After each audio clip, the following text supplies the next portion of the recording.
Crap, I forgot to start recording. Basically, Eagle, you just attacked. You,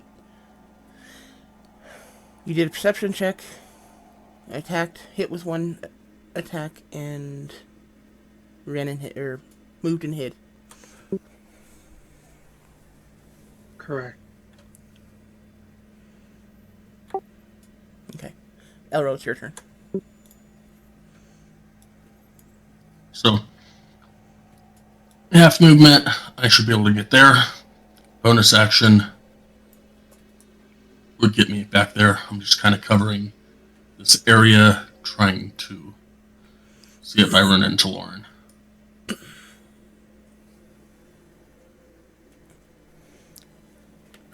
Give me a investigation check.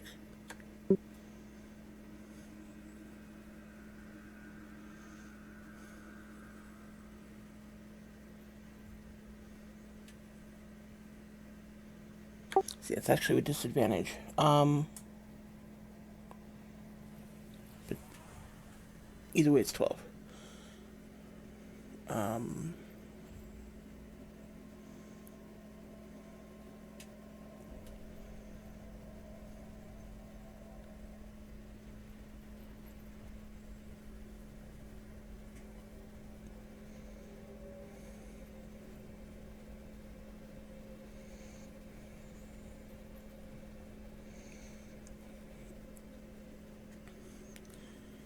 Um, as you make your way through through the movement you just did, you notice a glint of, a glint. You're not sure if it's metal or a shiny rock or what. From the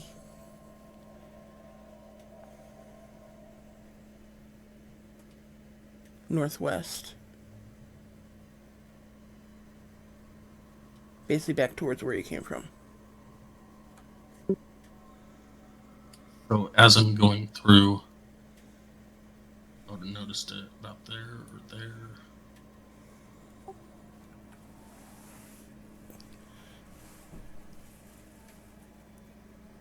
As I'm going through, I would be trying to find him with my feet and trying to find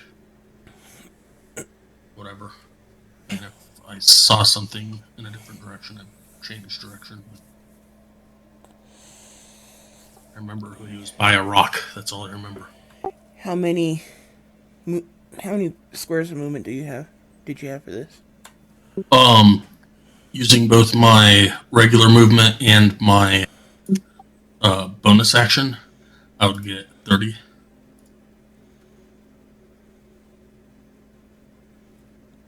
So 6. Yeah. Okay, you didn't notice it until you stopped moving. Okay, so where did I notice it? Towards the northwest. More west-northwest.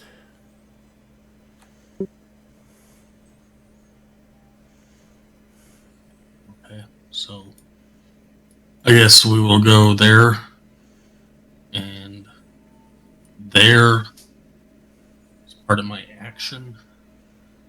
And can I re-roll or? Let's see, you're here, right? Correct. Okay. So, let's see. Let's draw it instead.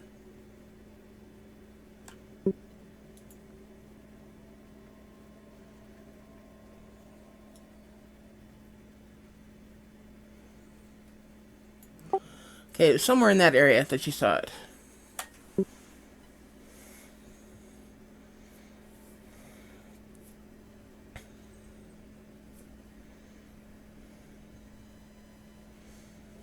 And again, you don't know if it was glint of metal or rock or what, but it was just something shiny.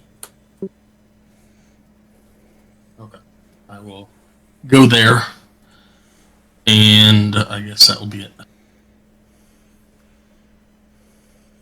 Okay, give me another investigation check.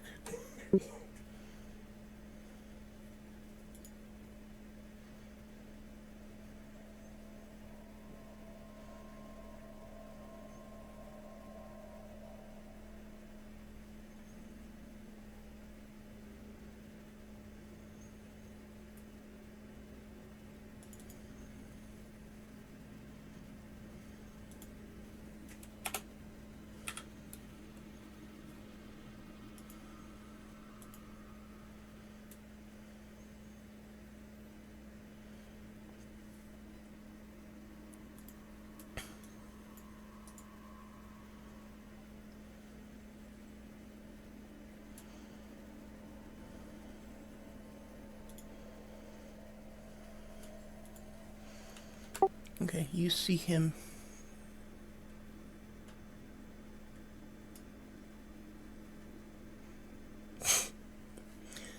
You see his little body laying on the ground, or the bottom of this pond bed, lake bed, whatever. It's big enough to be a lake bed. Just a little south of you.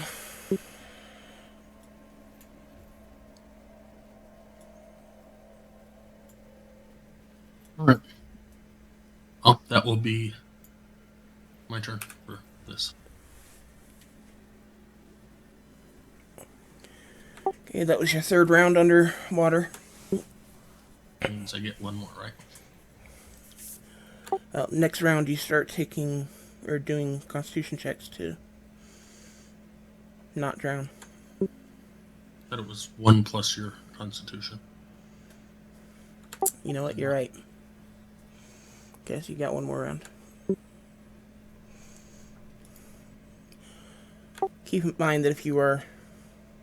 Actually, Lauren is small enough that... Never mind, that shouldn't affect you any. I was going to say, if you're dragging someone else, it would cut your movement in half again. So you'd be at quarter movement. But Lauren is small enough that it shouldn't affect someone your size. Especially since you have that... was it? Powerful build. Yeah, that.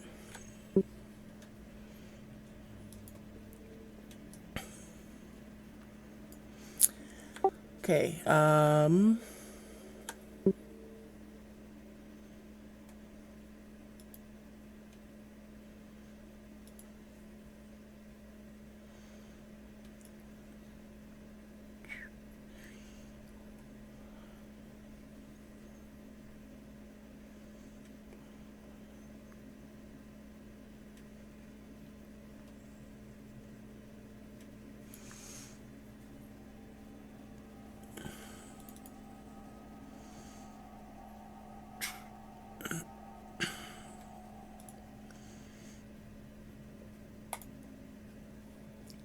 Okay, I'm going to recast this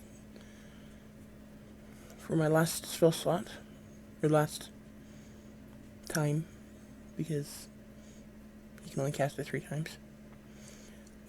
Again, on Verheist. So Verheist, give me a...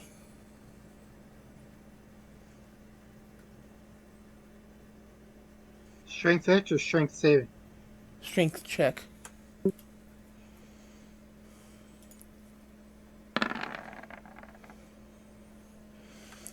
Okay, for a moment, you feel the invisible forces grasping you release, and you, just as you're about ready to start swimming for it, you're suddenly grabbed again.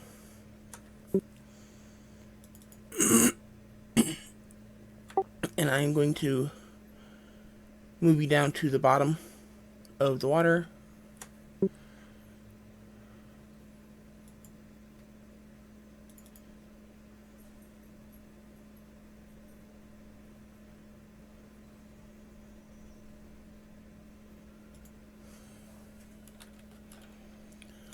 See, it's 15 feet.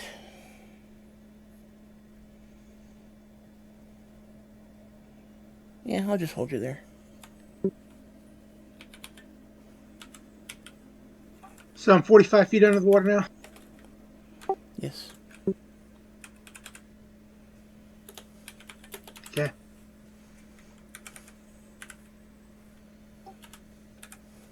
So I do a strength check again? No, that was your strength check. But that was during his turn, but my turn just started. It's not your turn. It's Lauren's turn. Oh, Lauren's Oh, I dead. thought Warren was dead. Lauren is dead.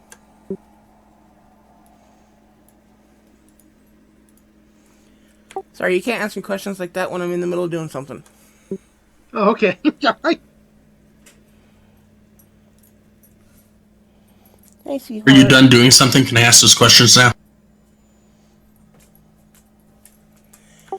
Elro drowns.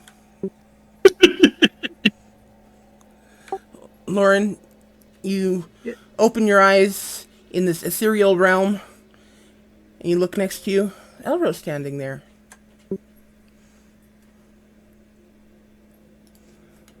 Verheis, your turn. You can do a check now. Doing his strength again. Hope.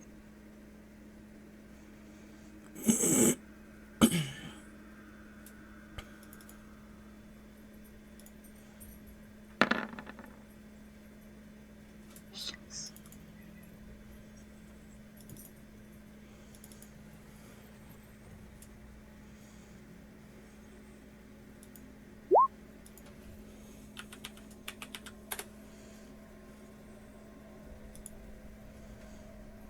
Lucky you.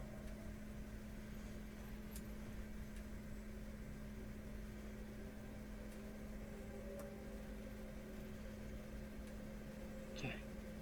As I'm assuming I escaped. Just a second.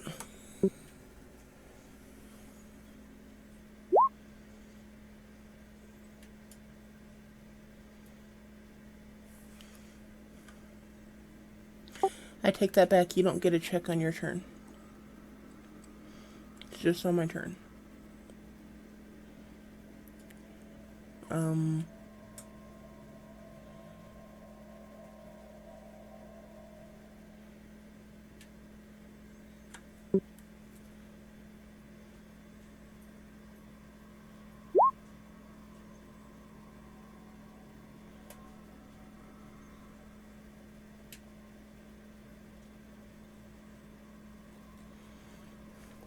Yeah, so you can still do stuff, you just can't move, basically.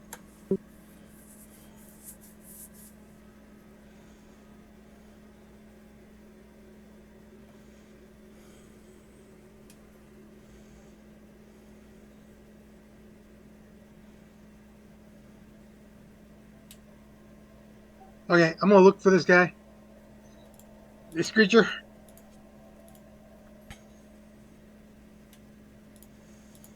I'm assuming I get to see some of this molten lava that's still on this guy. Molten lava? Yeah, from the Spitfire.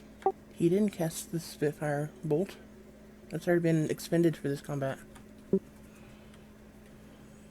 Okay, because I misread that then. No, we can't do that every time, just once per combat.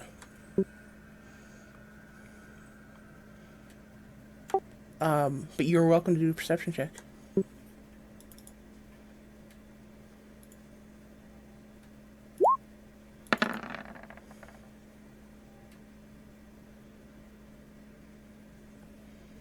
Okay, you're 16 to my 26. Does not match. Beat, whatever. You don't see him.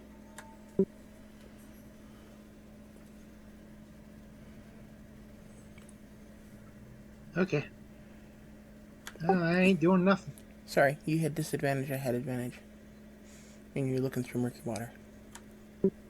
No, that's fine. That's why I said I ain't doing nothing. Okay. Dorinda. Yes. With the whole health, the whole 4 health points.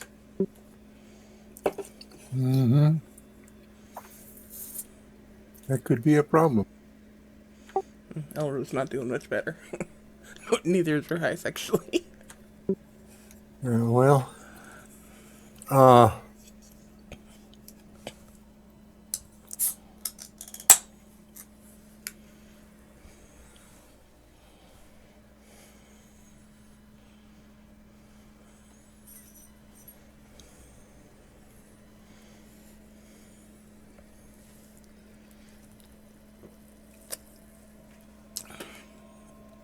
I don't have any way to heal myself, so I guess we'll just have to live with what happens. Let's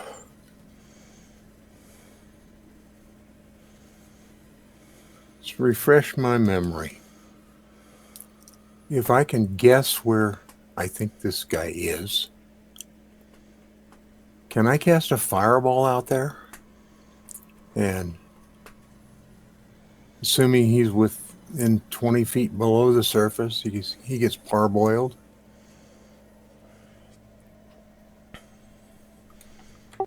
Yeah, he'll probably take some damage.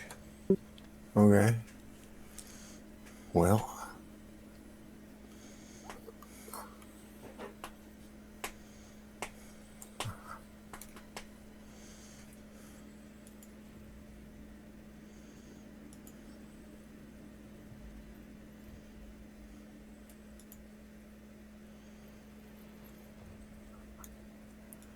Uh,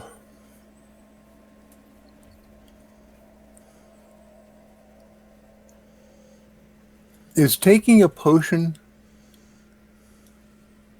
a bonus action? Yes.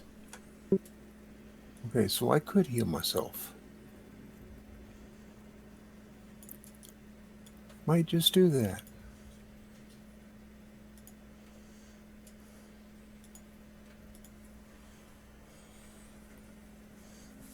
So yeah, I'll take a greater healing potion.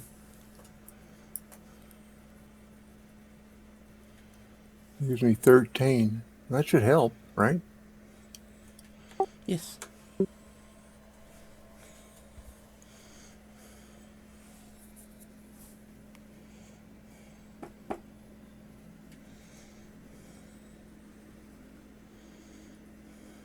Well, that's a little better. It's better than others.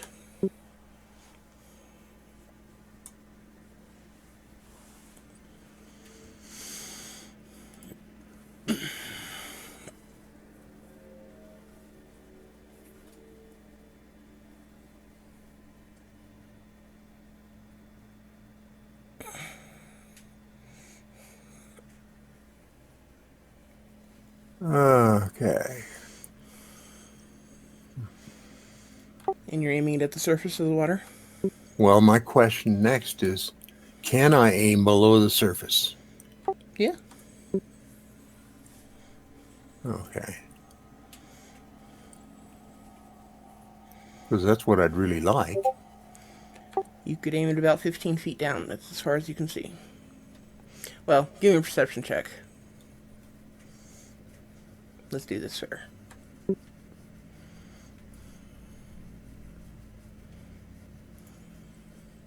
Yeah, you can see about 15 feet down. Okay, so I think I want it just where it is.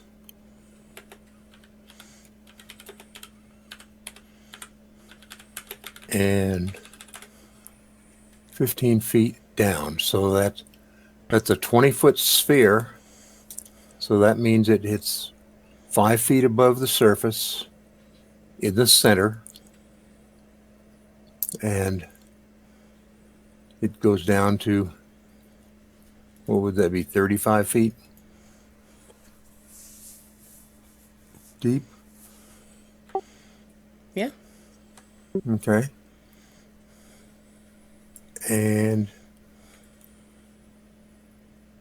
because of that, it would not hit me.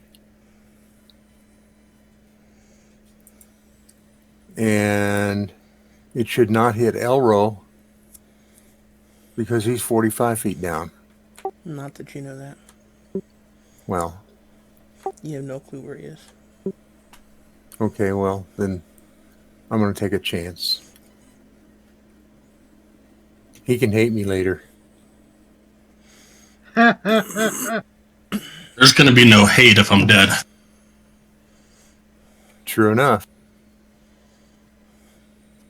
You knock me down to 0 hit points, I'm going to stay down at the bottom of that lake. Yeah. Okay, I'm going to submit this at level 5. So 33 points. I'm assuming it hits. Elro, you see this sudden bloom of light and heat about 10 feet above your head. And you kind of feel this concussive blast. Well, I guess you would feel it too, Verheist, going to think of it. as the water just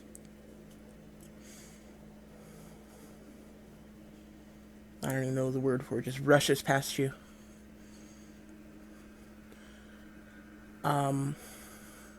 As you watched the steaming water, these little fishes start popping up to the surface. They looked really well cooked. Lunch. Want to know how to make Elromad? Kill a bunch of fish.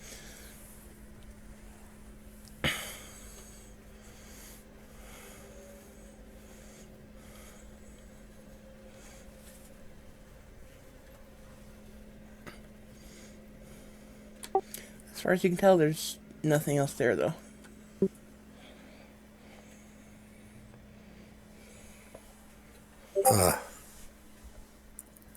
So you're saying I missed,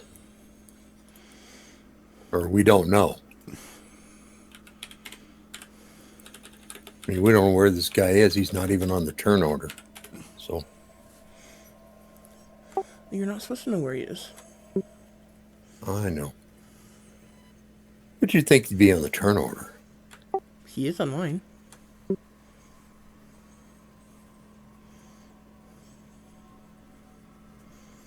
All right, well, that I believe is all I can do at the moment.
Okay, back to Eagle.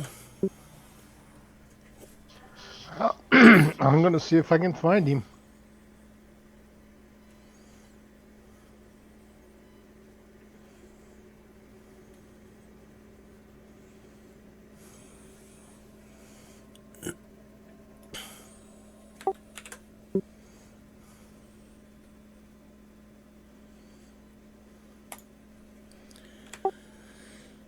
He is not visibly within your range.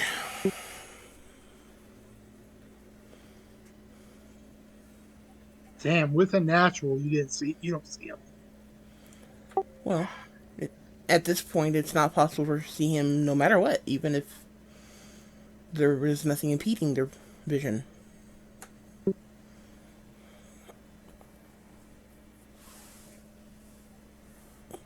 Well, then I'm done. I can't do it. I can't.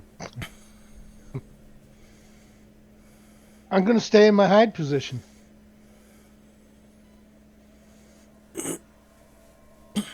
Okay. Elro.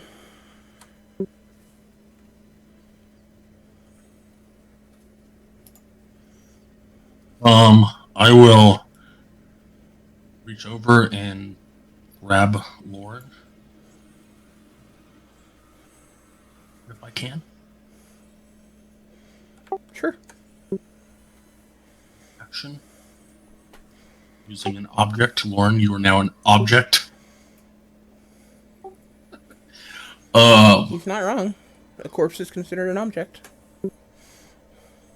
And I will start swimming up, and to that direction. I don't know how far I can get up, but with um, bonus and run speed, I should get 30 feet up, and hopefully I can still make it that far, 15 feet as well. Are you going to dash as well with your action? Yes. Yes. I don't know as far as the up down because I was at 45 feet down with going diagonally if I could go further in boxes or not.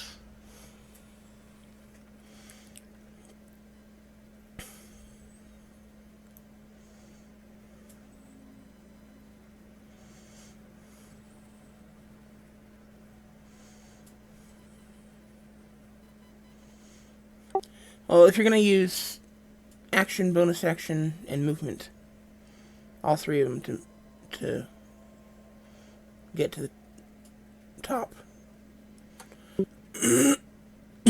Sorry, one more time. If you're going to use all three of them to get to the surface, that's 45 feet of movement.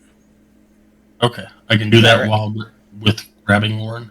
Is that right? You got 45 feet of movement with that? 15, I can, 15, yes. 15? Okay.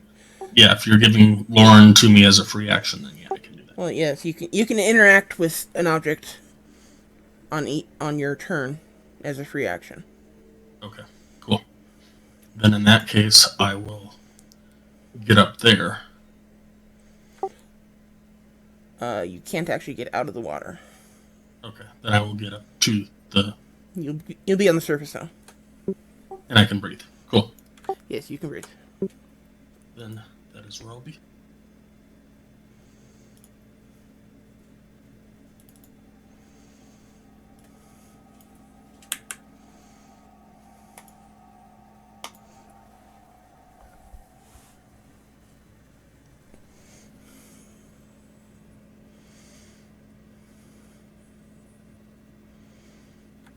Okay.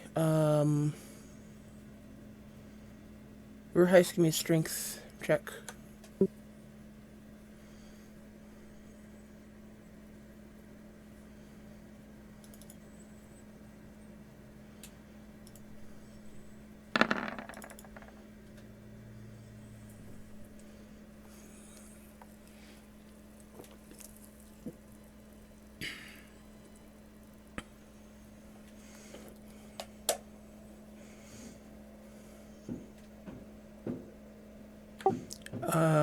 Give me another one.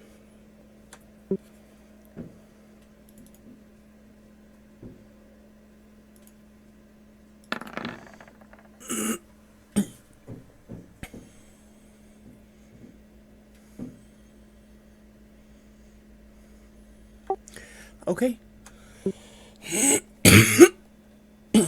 You feel the spell or the hold break on you.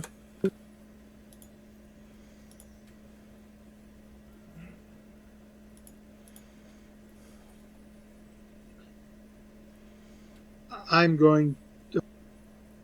not doing anything because you haven't told me it's my turn yet. It's not your turn yet.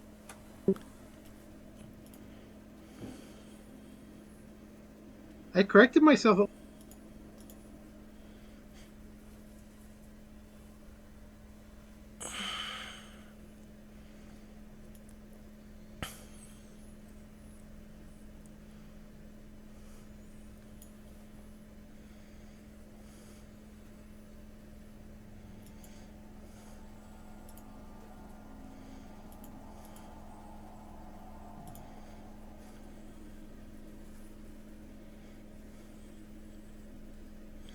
Okay, Verheist, your turn.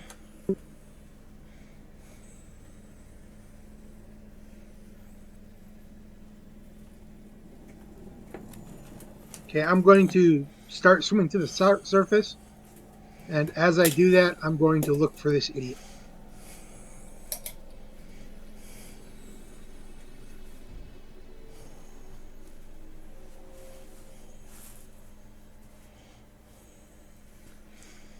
That's not very nice.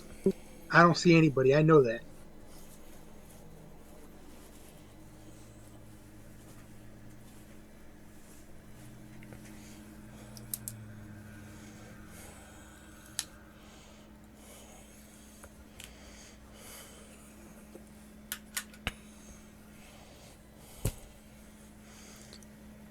No, you don't.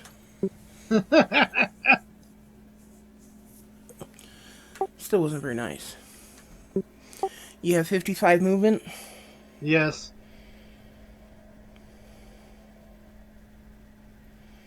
So that's 25 feet of movement that you can swim. Yes.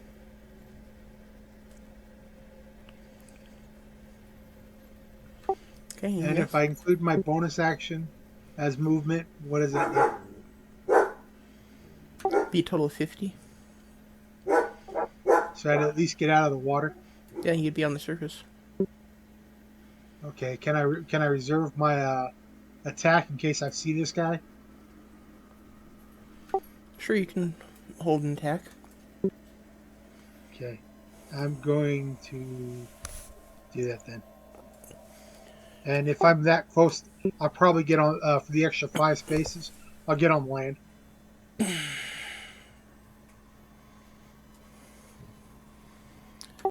Um, Instead of at 50 feet of movement, I was 45 feet deep. there's nowhere you can climb out. Okay, that's just a cliff. Yeah, it's the cliff. You can't climb out. You don't have enough movement to climb out. Yeah, I know. I'm not gonna say, well, I can run up. I'm like, I can't run because I'm in the water. So no, I can't. Dang it! He's found the nullification of the monk's skill.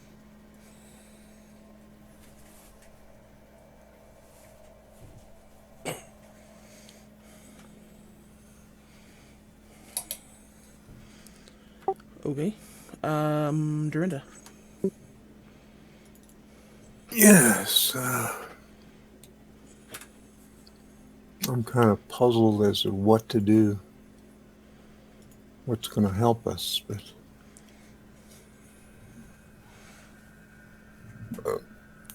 mm,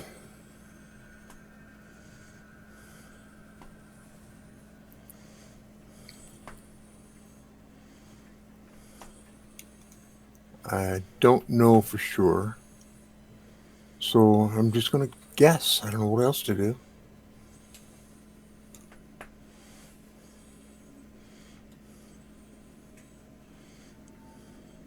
Keep in mind, he does have movement as well on his turn. Yeah, I know. I expected that. I was just not expecting him to move that far.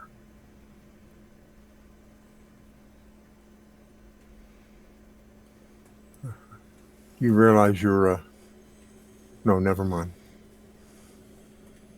I was seeing something that I didn't properly understand.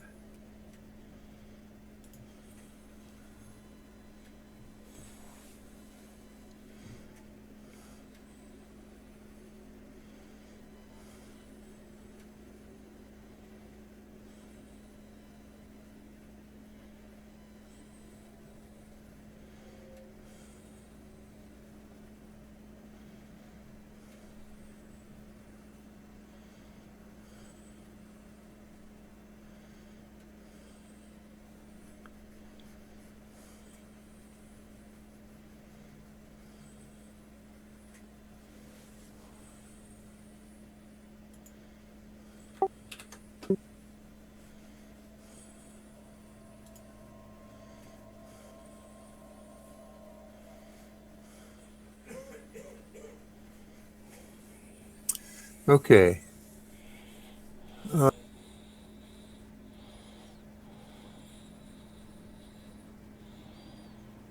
going to place that fireball right there. And I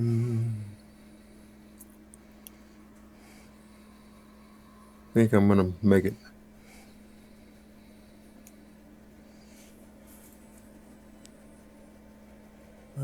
again 15 feet below the surface.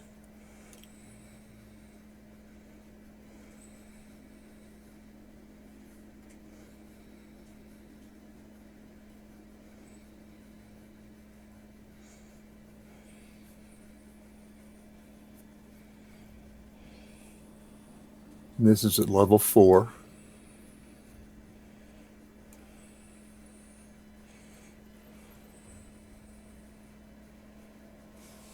So have I cooked anything besides fish?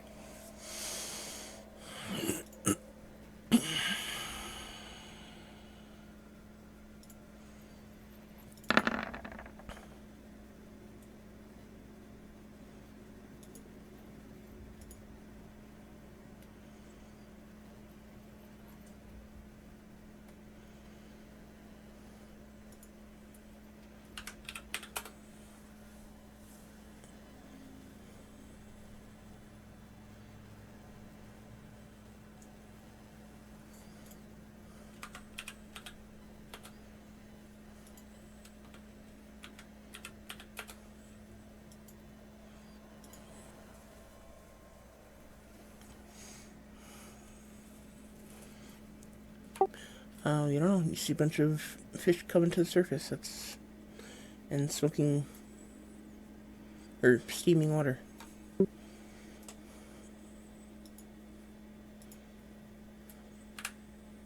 Yeah. And I'm assuming this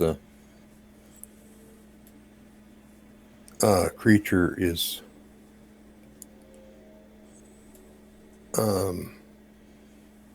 has enough health that one hit's not going to be enough, and we aren't going to know unless we kill it. So,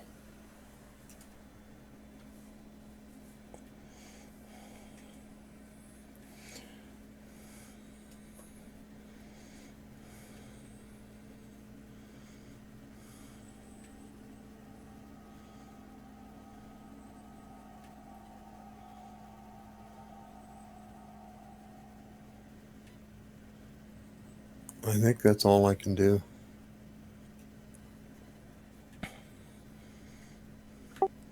Okay, Eagle.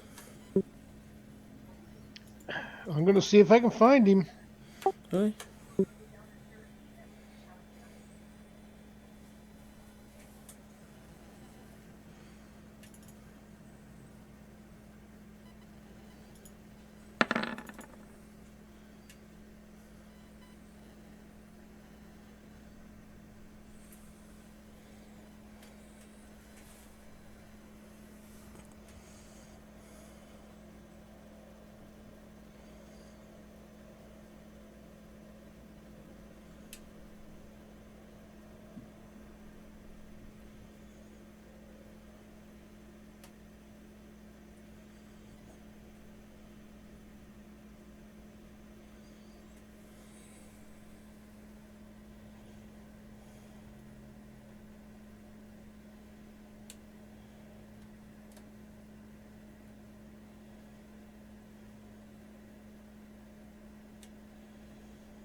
Eagle, check your Discord.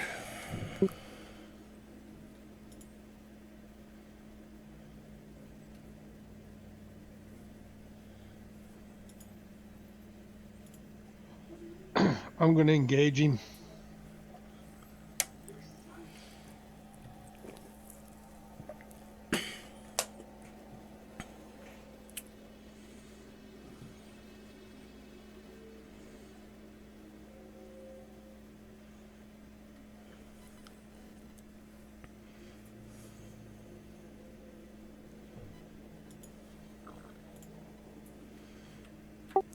27 and 14 hit.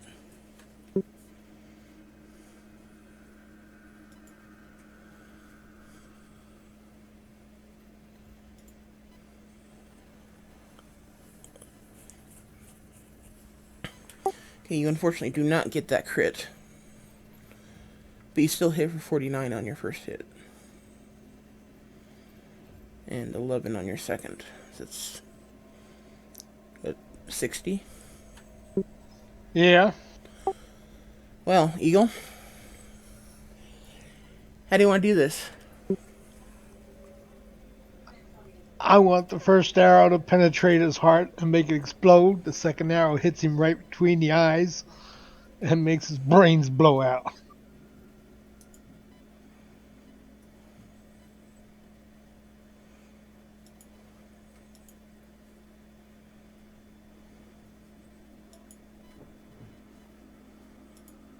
I'm laughing here, Dad. Just imagine being in the room as you describe this, and Mom beside you saying, "What?" Oh, she's in there mixing something. Okay, as the creature dies a grisly, bloody death,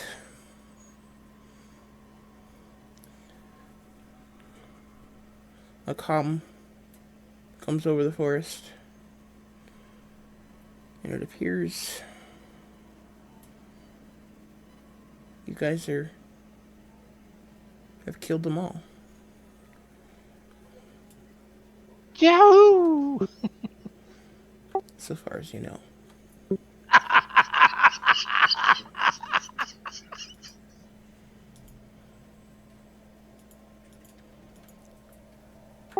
It only took 24 and a half rounds.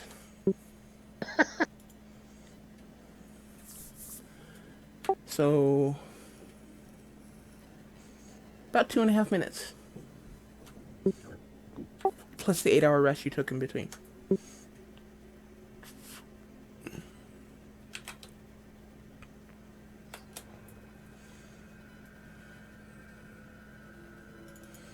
Plus the time between the 8-hour rest and when we stopped at like noon.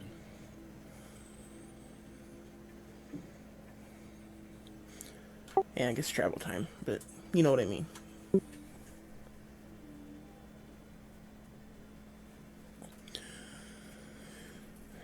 Okay, Verheis, you're able to climb out of the water. Elro, you're able to climb out, pulling Lauren with you.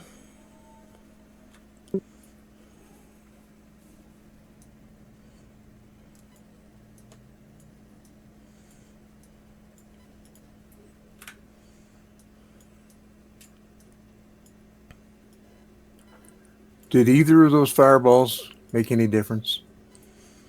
That last one hit.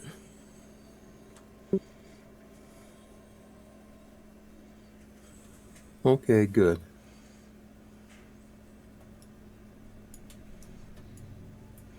The first one at level 5 did not. He was not in that location. Did I see where the body went? That he blew up the head and the heart. Pink mist. Okay. Verheis had to be first.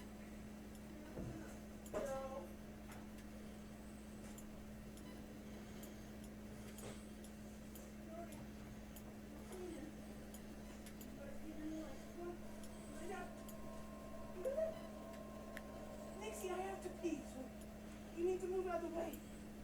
Damn dog. Verheis suggests we go find somewhere we can rest.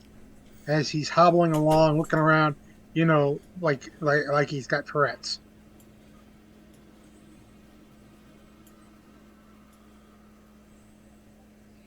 Well, if you're walking around, you better get out of the water.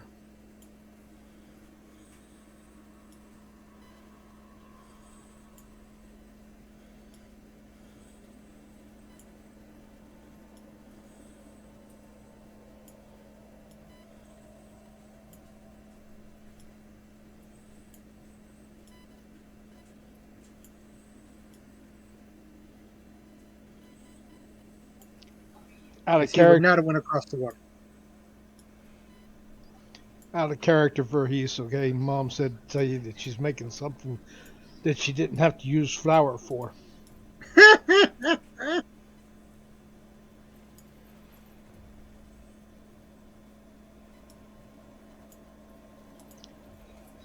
Yeah, so take that. She Sorry, I have no purchased idea it who you're on talking about. Amazon, but it came to my house, and they live in Oklahoma. Oh, she purchased some flour on Amazon and it sent it to your house instead of theirs? Yep. Oops. Yeah, that's a oops. She knew you needed flour. What's up Yeah, with I that? know. She's a mom. She's intuitive that way. She knew.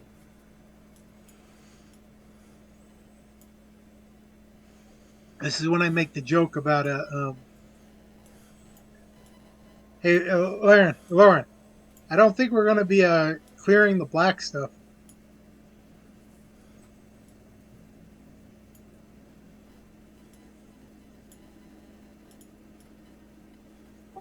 Yeah, you know the black on the map.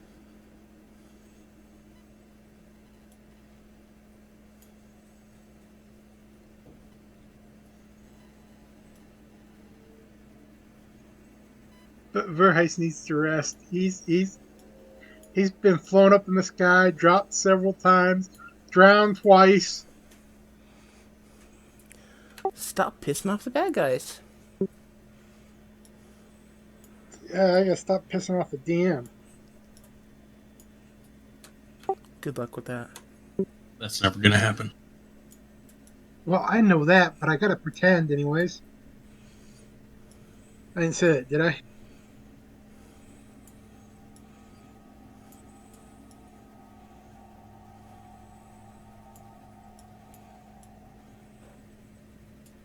Yeah, not until I'm fully healed am I gonna go check out the area to said, nope, sorry. Even Verheis has some intelligence on occasion.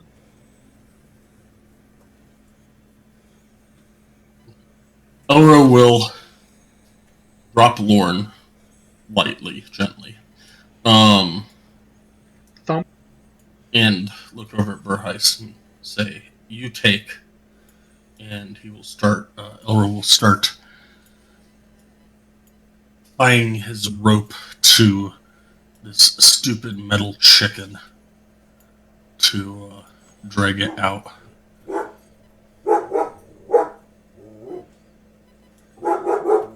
Verheis will pick up. Okay, just a clarification. Are you using your rope or my rope? Elro's using his rope for. Okay. Verheis will roll up his rope and put it back into his bag and then pick up the body and contemplate putting it inside the bag as well, but then carry it.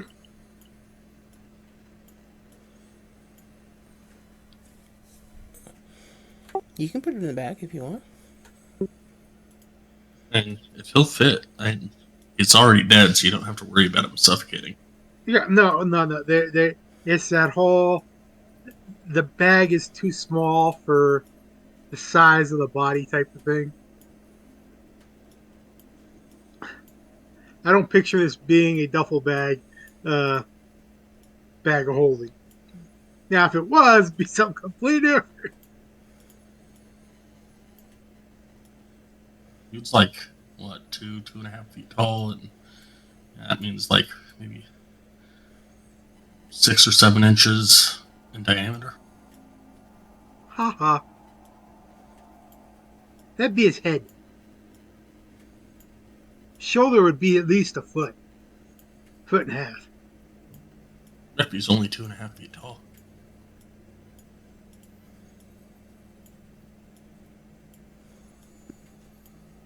Still wouldn't fit in the bag. I'm going to go with that.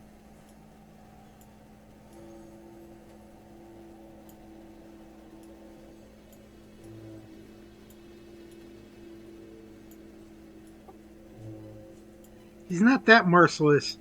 All right.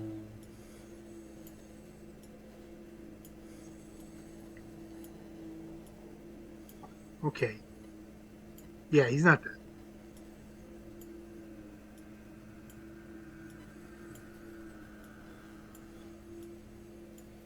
When? At the farm. No, that was some. I didn't put it in the bag. I wrapped it up, carried it.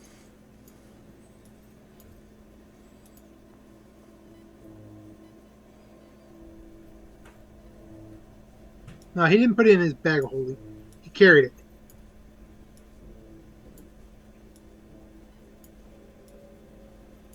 Must have been her bag.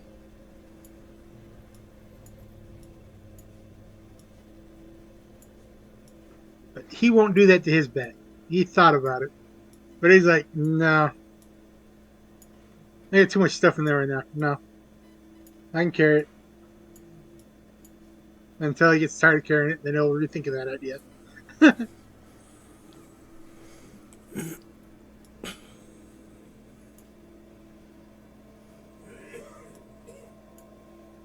We'll send a message to Grishikara and say, broken, but all undead gone. That we know of. Okay, did you tell anybody that you were going to do that? Nope. Damn. Okay. He just kind of closes his eyes and kind of thinks it.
Bryce is so beat up, he's not even thinking about letting anybody know.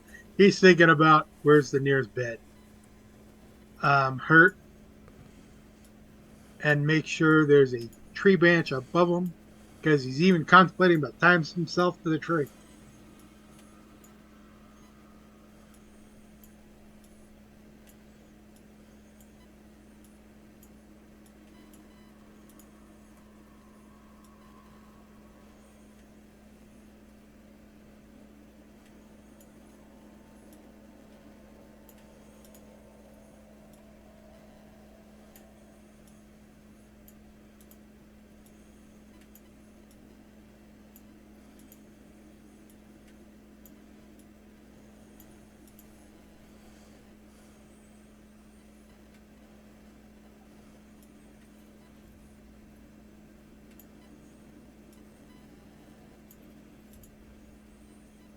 Varys does a head count. Everybody okay?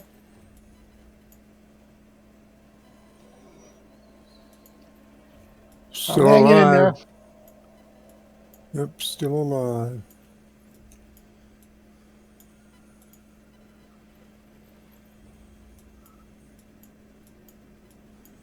good fight. Not again soon.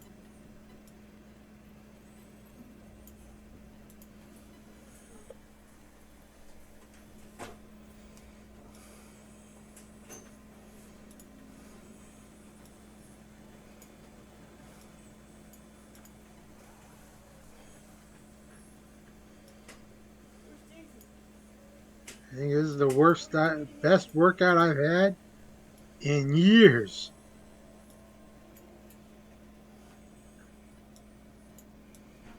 And he's looking around, looking above him, looking around. His feet, making sure there's dirt beneath him.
You're so funny, deceased. You're funny.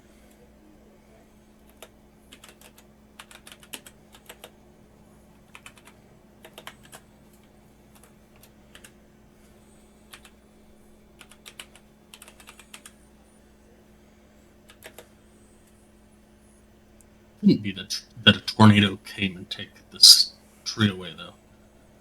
Make much more sense if it was lightning.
Okay.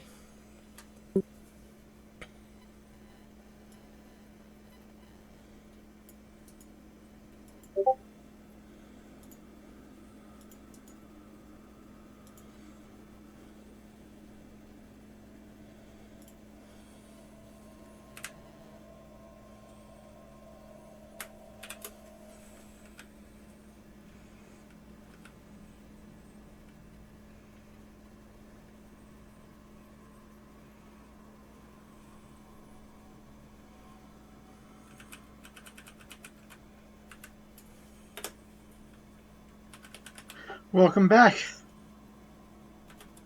I was reading that, and the first thing I thought of was a Christmas thing. Partridge, tree. Partridge in a pear tree, yeah. Yeah. Well, 11 bone zombie, 7 rights, 5 swans, spirit wolves, 2 specters, and a shadow bee. In an old wood, in an old oak tree.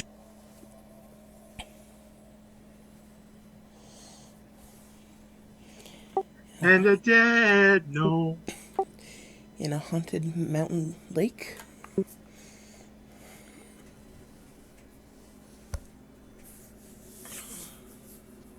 Like that's 70 foot by 70 foot and goes down freaking 45 feet. Holy crap.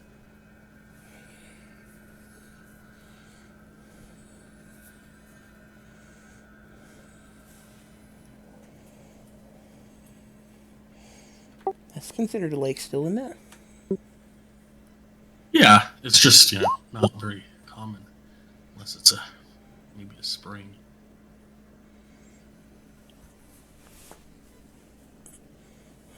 Swim and swim and swim to the center of the earth and die.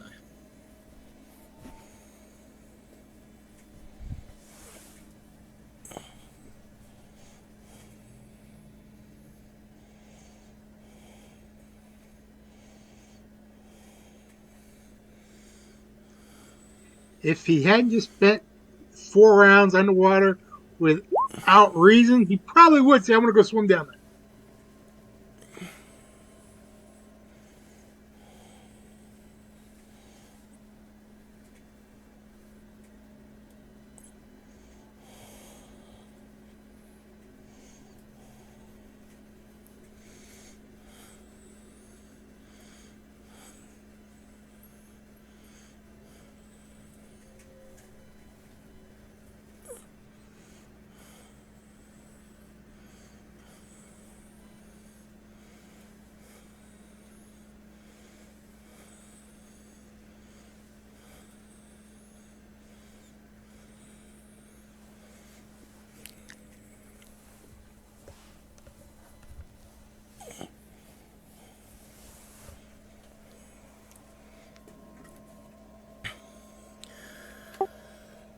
Um, hate to interrupt the enlightened conversation in Discord.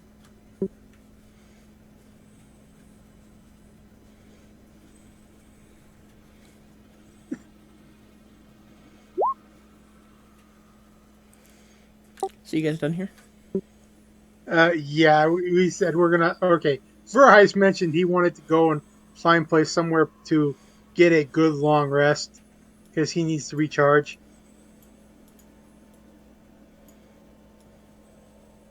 We all need to recharge. Rice is going to take Lauren. Elro is tying Lulu up and taking this stupid chicken with us. Just because it was the small one's whatever toy thing. And we will head out. You're saying it was similar to his rubber ducky? Yeah, sure, that works. Yeah, or Rubber ducky, I love you. have you?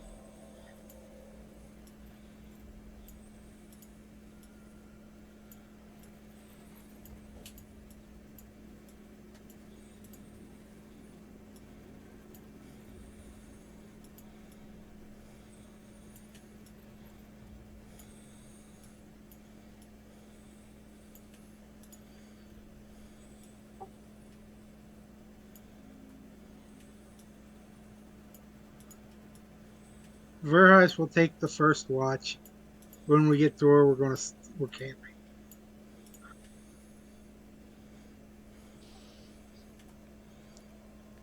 I'll take second watch.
Okay, so just to clarify, you guys don't have any intention of coming back here?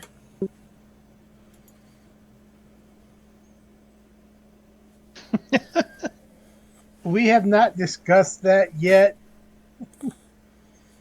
I figured we discuss that in the morning, Why or at would we least come back after a here? long rest. Why would we come back here?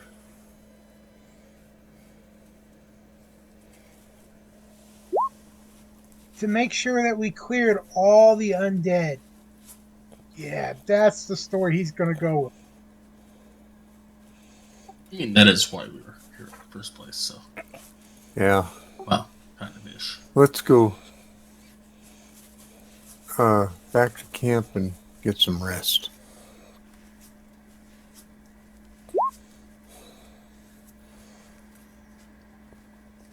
I'm for that.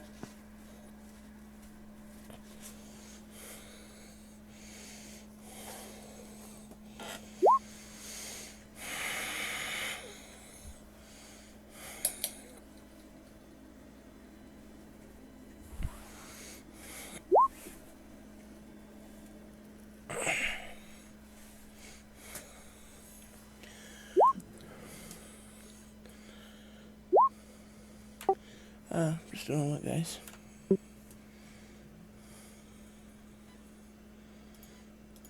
What'd you say? Give me just a moment.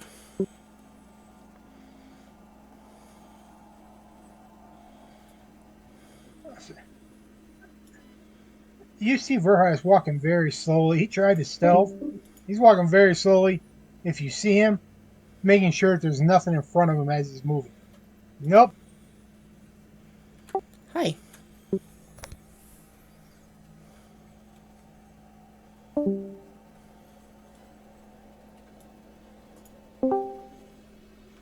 Hello?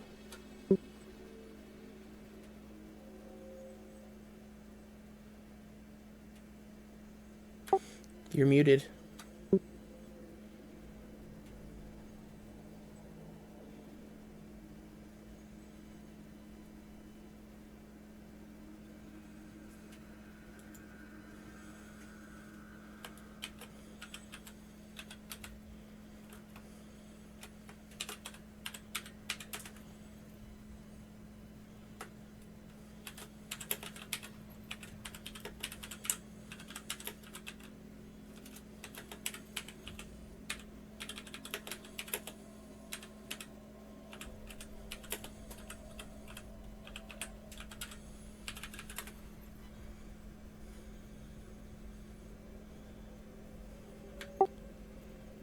Agris, Lauren, Ort, Tim, whatever you want to be called.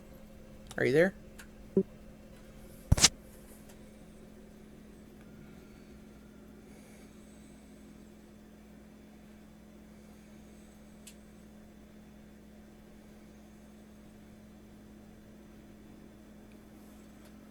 Okay, you're no longer muted.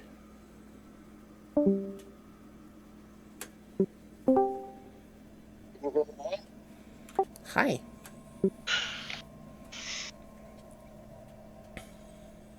Did you pull me out of? Go ahead. Can you hear me now? Yes, I can. Okay. So, we decided you have one more day left in the Agrius side story game, right? Yes. You're not supposed to be!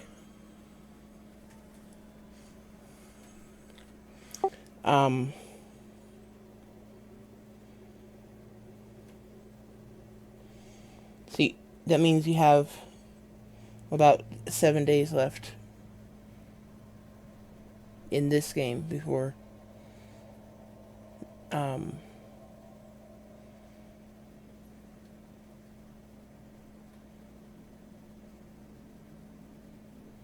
before the two timelines meet up. Okay.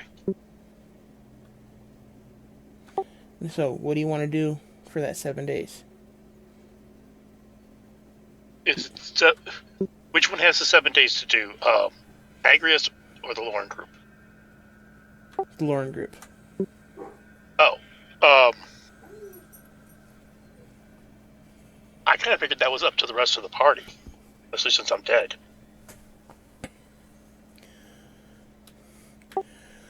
Let's put it this way: if somehow you weren't dead, Mm-hmm. how were you planning to switch back from Lauren to Agrius?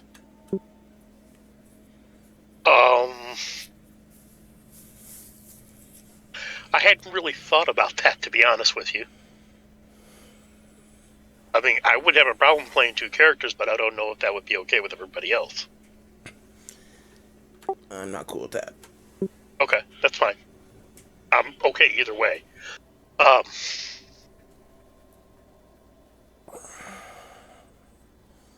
It's possible you could have my brother meet up on the way back, that there was actually nothing wrong, that their transmitters broke and they couldn't call back.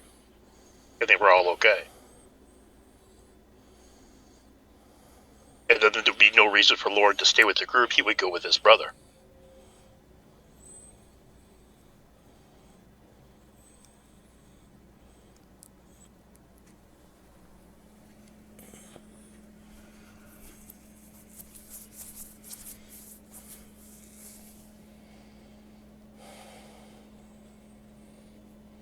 They meet up maybe like right around the river, because then they would be closer to Edgewater. It would make sense for them to decide to head on down to Edgewater.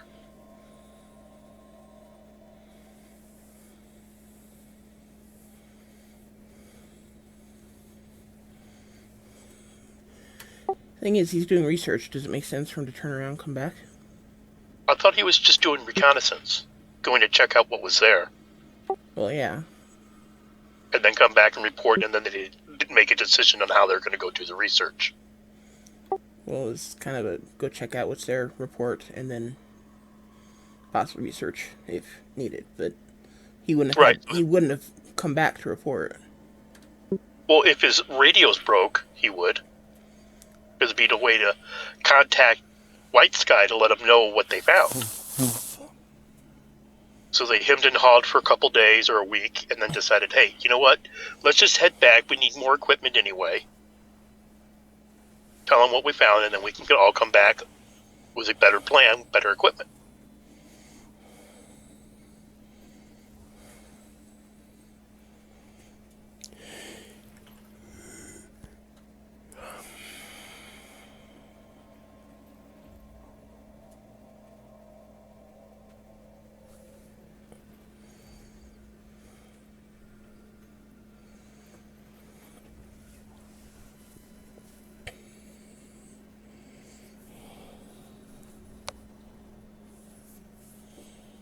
What were you thinking?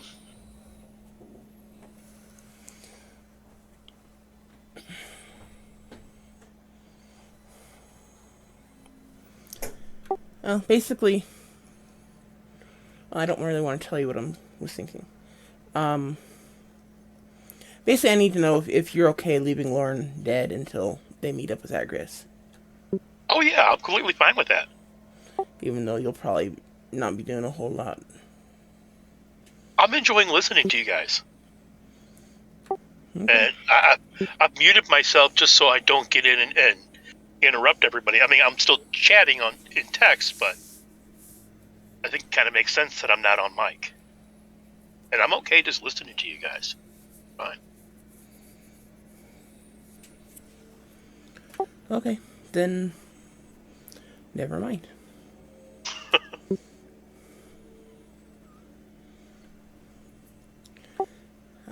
I guess I'll move you back to the other channel. All right.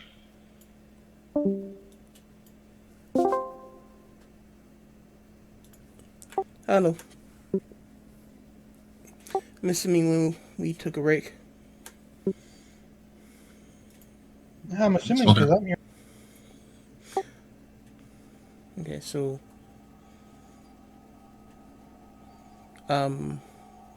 let's go ahead and take a break if you guys haven't already. I know my dad's AFK, but other than that, I don't know. Let's go ahead and take a break. Meet back here in a few minutes. Okay.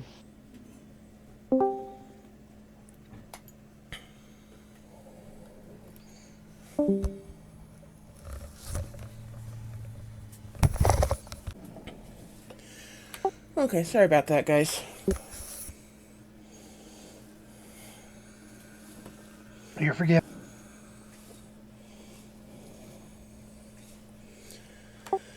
That lasted just a smidge longer than I intended. Yeah, so like the me drowning. Actually, that didn't last as long as I intended.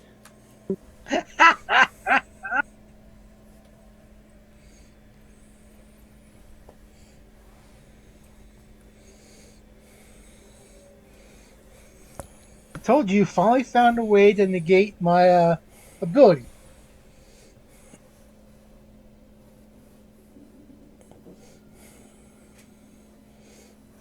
Put me in the air or put me underwater. I'm screwed.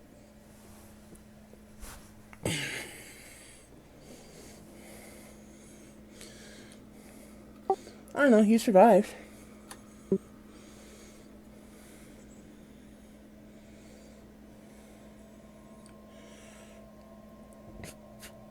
Okay, so you guys, how are you? What are you doing? Are you leaving the area? We're staying in the area, but we're getting out of the fog fall in the whole area. Okay, so you're leaving the area. You guys basically just going to go camp where you last camped? Yes. Yeah.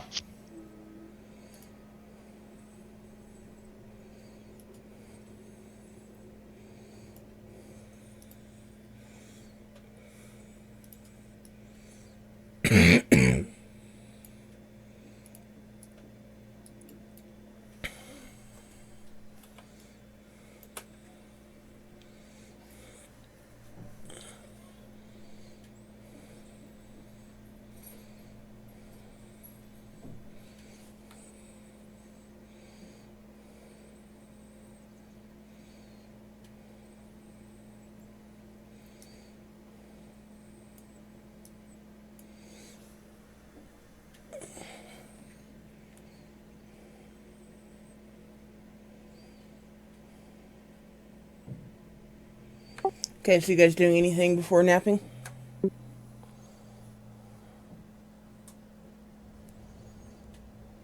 Or sleeping, I, camping, whatever? I would like to try and make uh, some healing potions. Okay. I'll do the same. Okay, I've got enough ingredients to make 5. So 5 regular potions? yeah, so would it make sense to make 2 greater potions and using 4 of those sets? Which is a better use of time?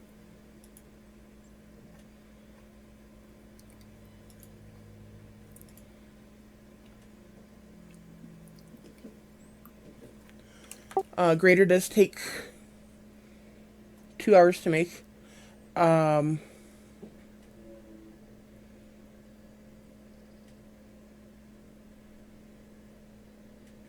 Wait, so greater... You said which is the better use of time, greater potions, or what was the alternative? Regular potions. That's up to you. Do you want 4 regular potions or 2 greater potions? I think the greater potions are more effective.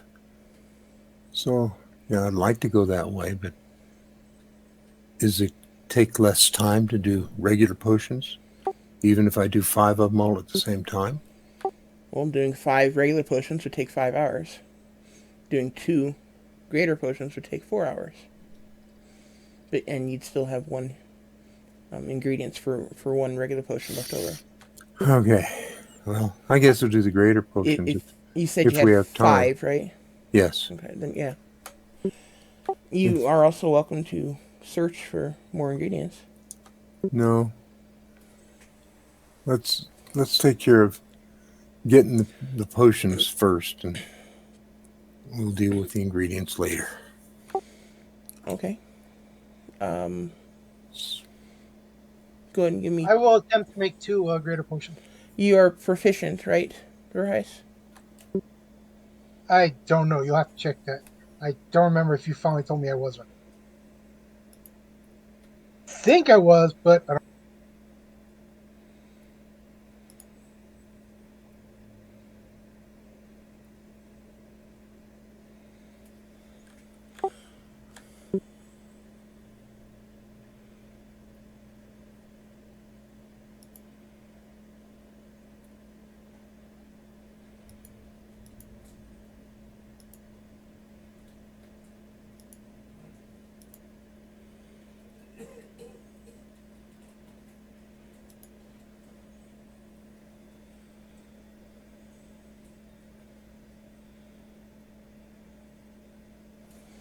Yeah, you're proficient.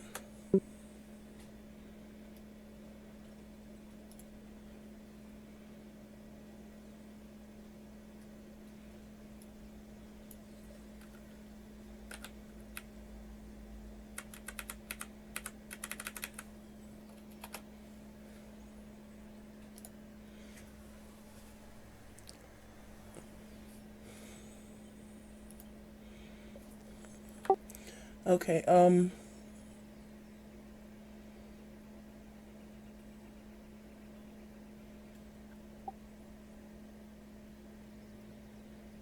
and you have the ingredients for these potions, Verheis, as well? Should been collected.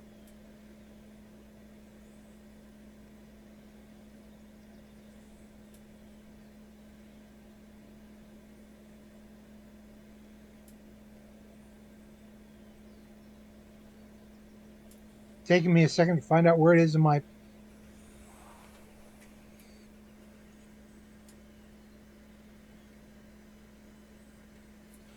Okay, it looks like you have enough for 1 potion and 1 set that you're not sure about. Okay, then I'll try to make 2 potions. Okay, go ahead and give me a just a straight survival check, Verheis.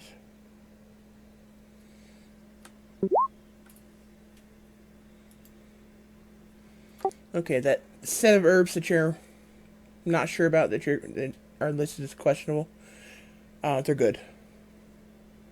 So you actually have enough for three regular potions. So what do I got to roll for the 3 potions? So you're wanting to make all 3 potions? Just 3 regular healing potions? Can I make 1 combined potion and then one regular potion. One greater, one regular. That's fine. Yeah. Okay, both Dorinda and Verheis give me 2 herbalism checks. Checks Where do with I your find it? herbalism kit. It's on the left-hand side, just under your skills. There should be another box there for you, Verheis, that says Thieves' Tools and Herbalism Kit. It's under your passive wisdom. And what am I putting under attribute? I'll let you use either wisdom or intelligence. Your discretion. Or charisma. Sorry, wisdom, intelligence, or charisma. Your discretion. Same for you, Dorinda. Wisdom, intelligence, or charisma.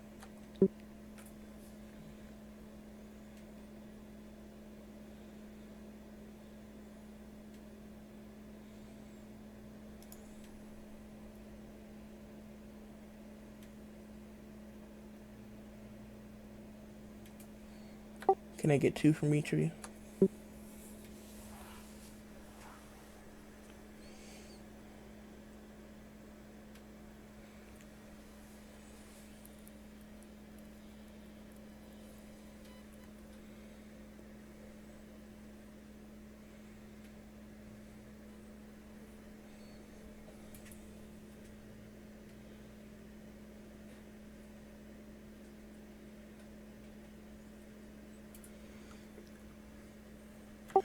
Okay, Verheis, I'm assuming you made the greater one first. As much as I would love to say, oh no, I made it the second time. No, I would have went for the greater one first.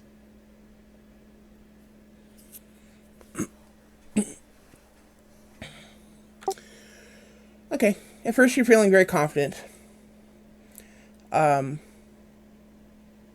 This being the first time you've actually made potions by yourself without Agrius or Dorinda literally kind of, looking over your shoulder and helping you. But you're feeling very confident, so you choose the greater healing potion, which is a little more difficult than a regular healing potion. But you're sure you can do it. You spend your 2 hours prepping and brewing and mixing and all those other alchemical terms that I don't know about. And just as you're about to finish it, you start to doubt yourself. And you are struggling to remember the steps, and a couple times you almost forget a step, and you're like, oh wait, I gotta do this. So you go back and you do that step real quick. And in the end, you got a potion. You were just very doubtful up until it was finished. So yes, you did succeed in getting a greater potion.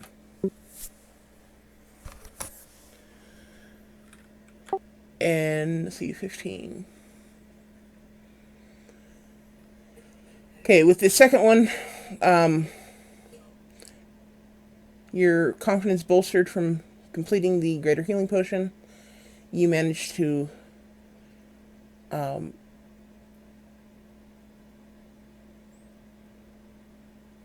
use a couple of tricks that you've seen Agrius and Dorinda use, and you managed to actually brew enough potion with that one set of ingredients to make 2 potions. So, Verheis, you walk away with 1 greater and 2 regular healing potions for the price of those 3 ingredients.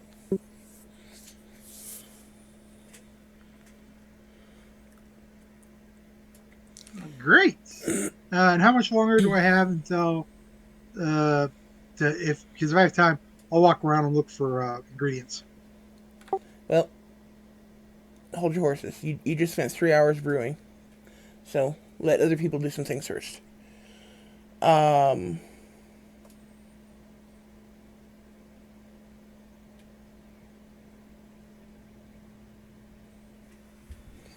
Yeah, he didn't roll 2 nat ones.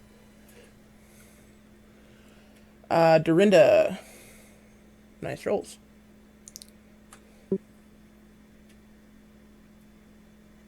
The gods are kind. Sometimes.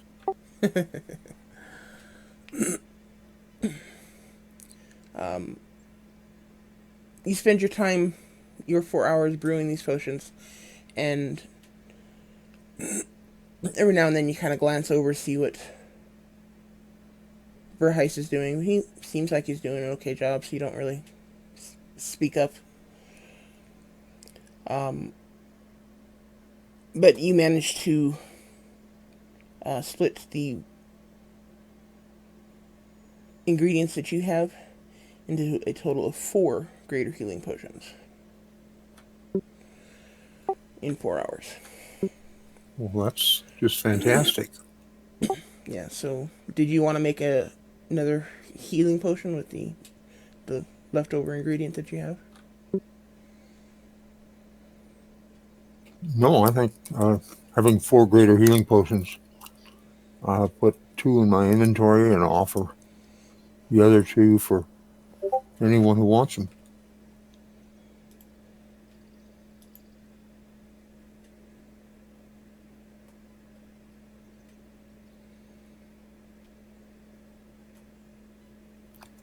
So does anyone want them, or should I put them in the bag? Nobody wants them. I'll take another one. But How many are we allowed to have? 5? Any more than 5, you take the chance of them breaking.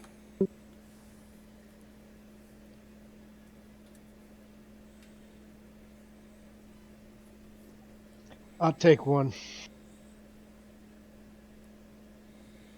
All right. Thank you.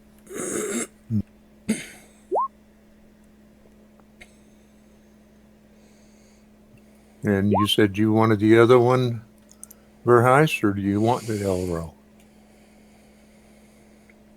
as a last result, I'll take one just to make sure everybody else.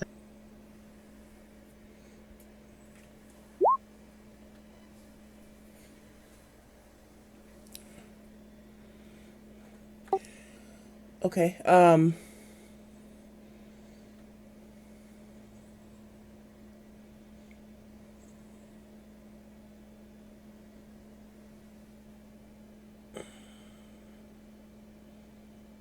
So you don't have to worry about Lauren.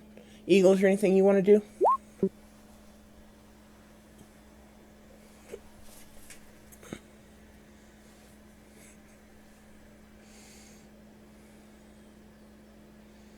So what? Do you have anything you want to do? I'm just going to take care of my weapon and load my arrows and take care of equipment. Okay.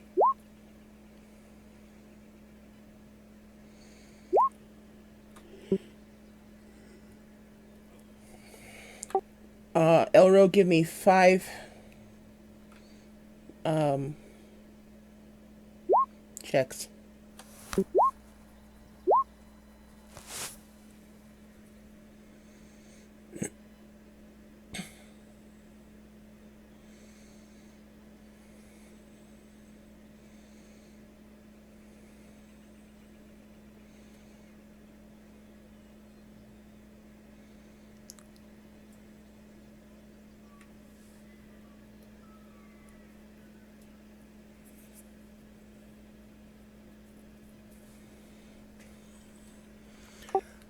All your drawings come out looking great. I mean, the DC for the 16s was 15, so yeah, all your drawings come out looking great. Awesome sauce. Thank you. Is anyone watching Elro during any of this? Or checking to see what he's drawing? He spends literally the rest of the night, except for dinner time, drawing. From the time you guys sit down till you guys go to bed. 3 hours. After 3 hours, I'll come look what he's doing. Or I'll glance at what he's doing. Okay, he's drawing a he's drawing a color picture of the 12-legged scaled creature that came and slept on top of the dome in the mountains. Do you remember the one I'm talking about? The dragon. I know it's not dragon, but Yes, that one.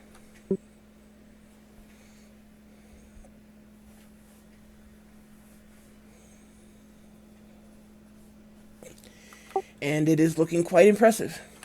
He's got the shine going well on the scales, and you can see the lightning kind of coursing over the creature's appendages.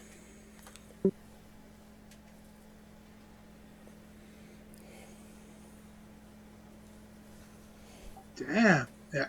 Verheis actually comments. Great job, Elroy. Pats him on the back. You think, Ren? Very calm.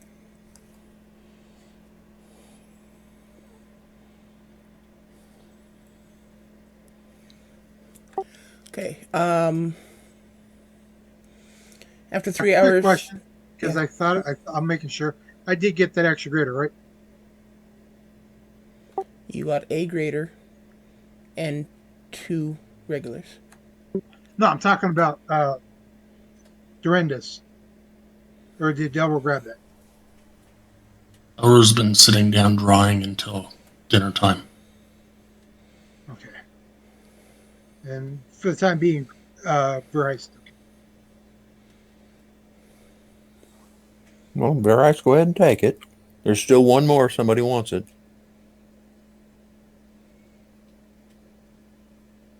I thought Eagle took the other one.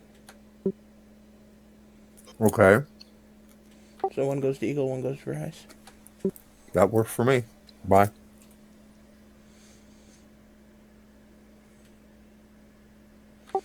Okay. Verheis,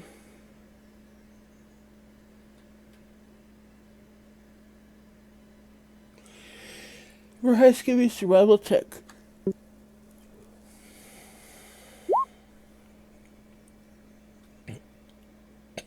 You said you wanted to spend 3 hours looking for whatever plants. For herbalism supplies, yeah.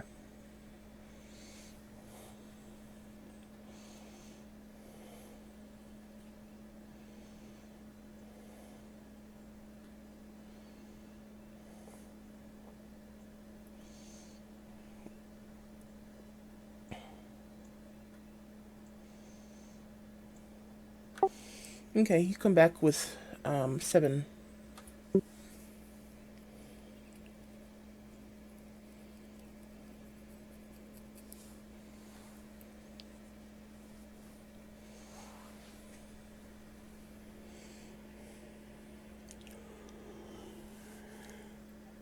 I asked Duranda if she needs any more ingredients.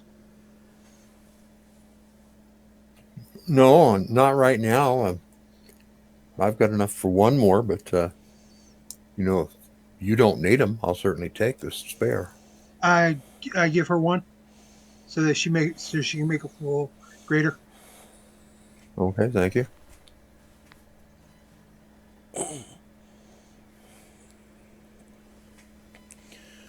Okay. Does anyone do anything else?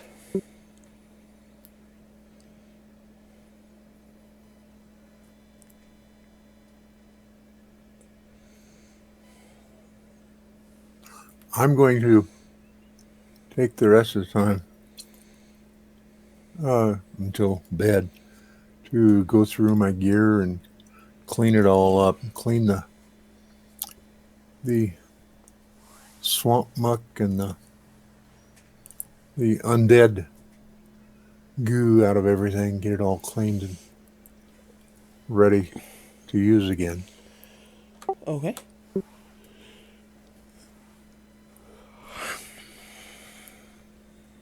And then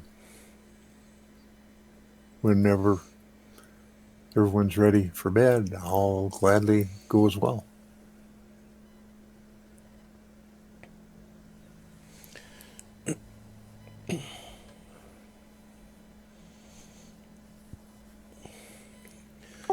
Okay. So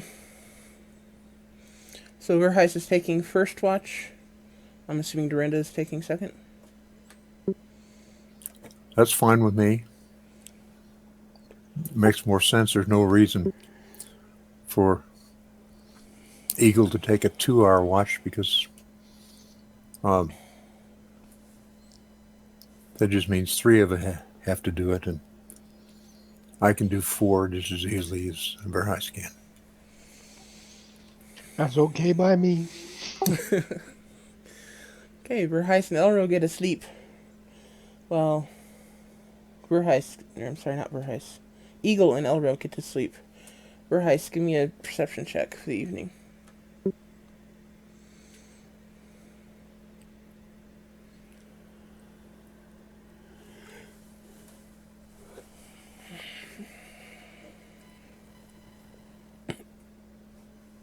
I was worried about. Okay, as far as you know, the evening is passing uneventfully, and it's quiet night.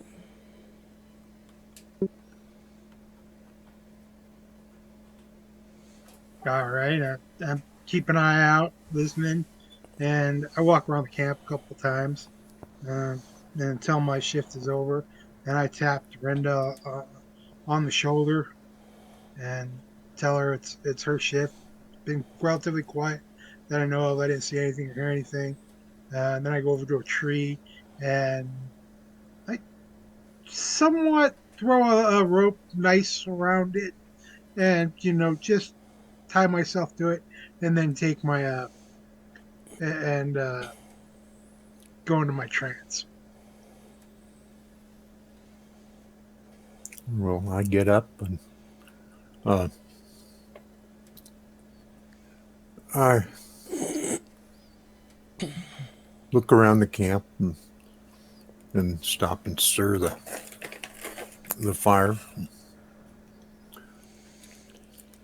get it ready, and then I just start to take my watch.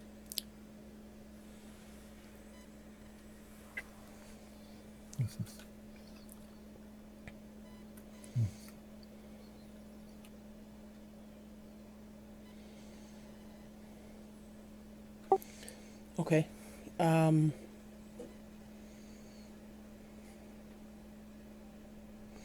Verheis, give me a charisma saving throw.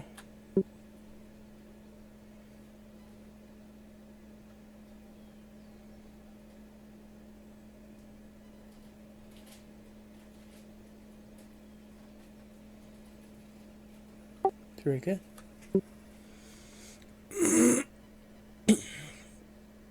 Do I notice the pool? Do you notice what? Do I notice the pull? That's causing me to throw that charisma. We'll get to that. Let's just whether or not you passed it would change something on Dorinda's shift or watch. So I had to know before I described her watch. So we'll get to that.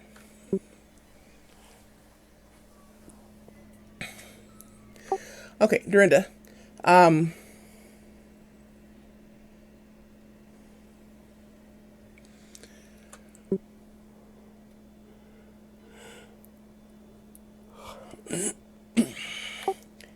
Your watch is quiet. It's for the most part uneventful. A couple times Verheis seems to mumble in his trance, but nothing loud enough for you to hear. He also does seem to be sweating an awful lot, considering it's a relatively cool night. But other than that, he is quiet and seems to be peaceful.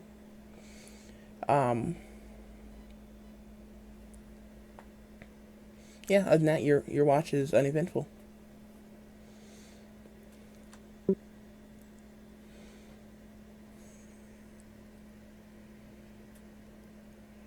Are you just gonna What are you doing at the end of your watch, Dorinda?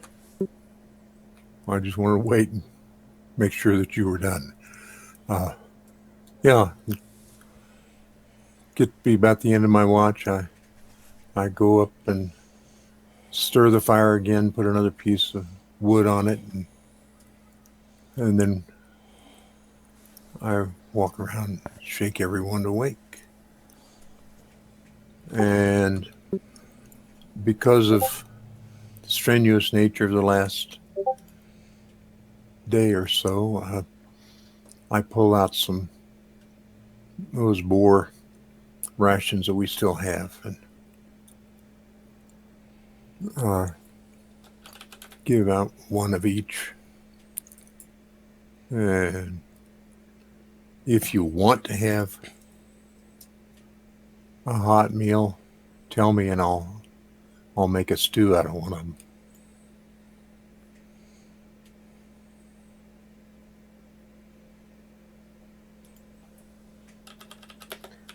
I think I'll just eat mine cold and pack my gear up and get ready to carry on with the rest of the mission. Okay, and that certainly is my preference as well, but you guys tell me. Okay, well, let's take a step or two back here. Let's step back to just as Dorinda is waking everyone up. At least as far as everyone else is concerned. Verheis.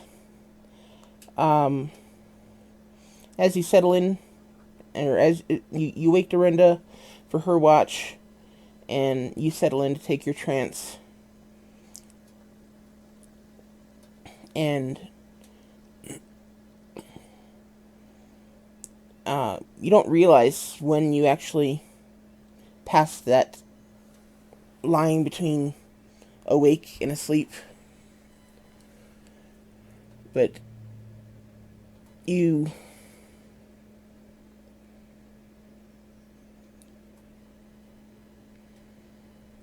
just kind of, at one point, you just kind of open your eyes, and you're sitting alone in front of this tree.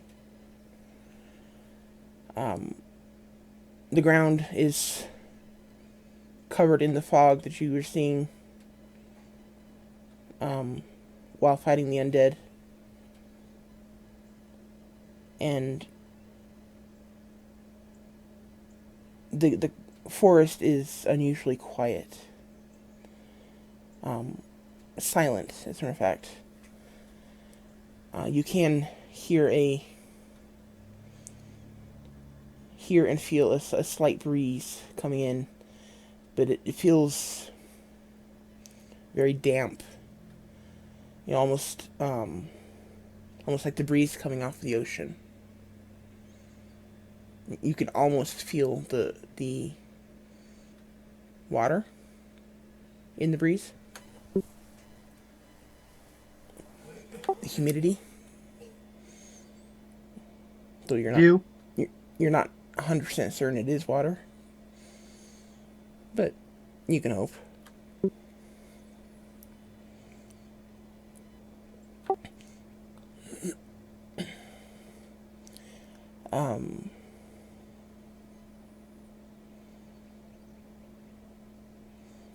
And quietly, you hear whispered into your ear,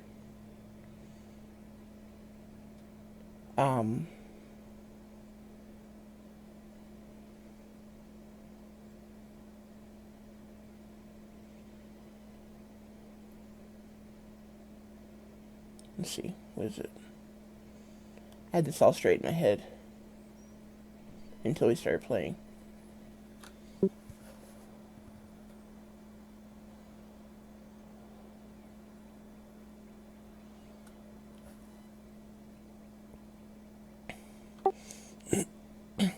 Okay, you hear kind of a, in your ear, whispered into your ear, kind of it's a female voice. And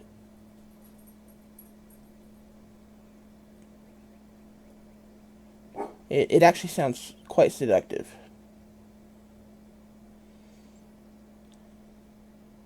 and it just whispers.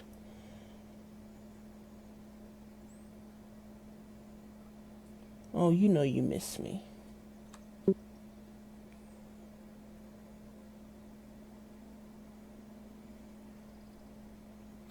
And then in the other ear, you hear,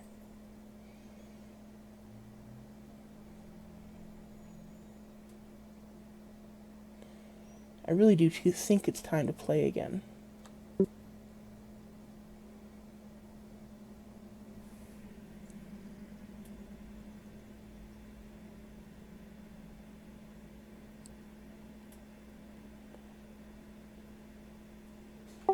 Verheist, what do you do?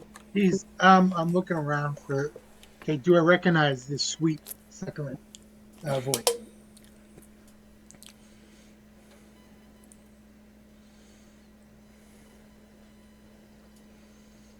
Give me an insight check.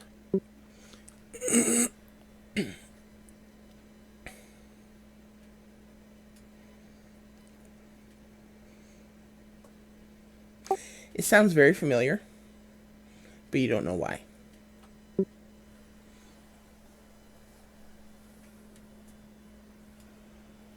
You having wet dreams?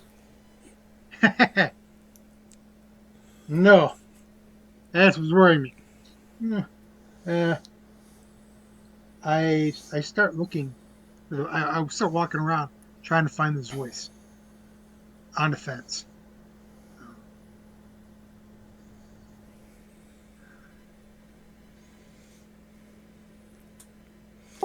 Okay.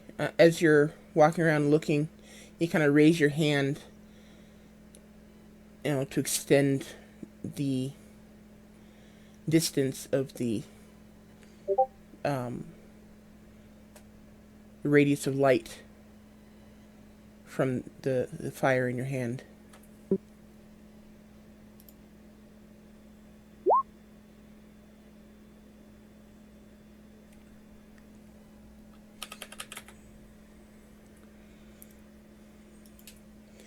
And you look up and realize you're holding the mace. It's lit, and you're currently using it as a torch.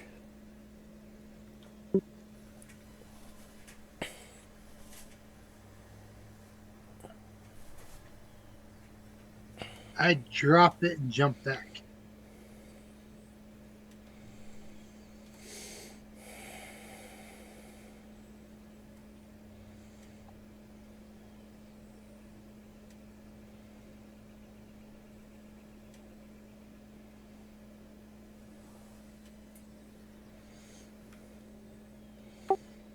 Okay, again you hear in your ear, oh, come now, don't be like that. And you look down at your hand, the mace is in your hand again.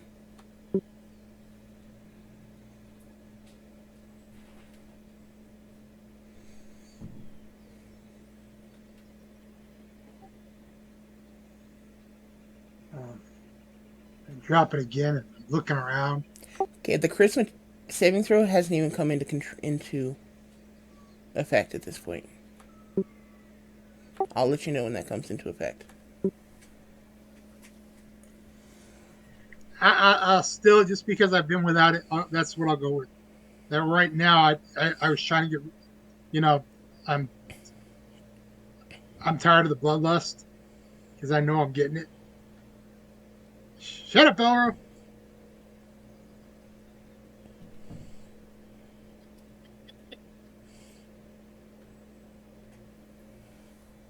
You just want me to kill, and that's why I keep jumping away from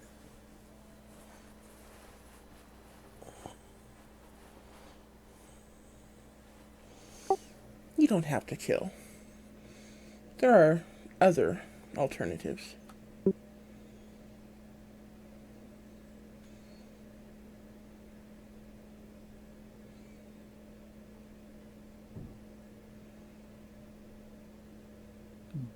But the withdrawals isn't worth it.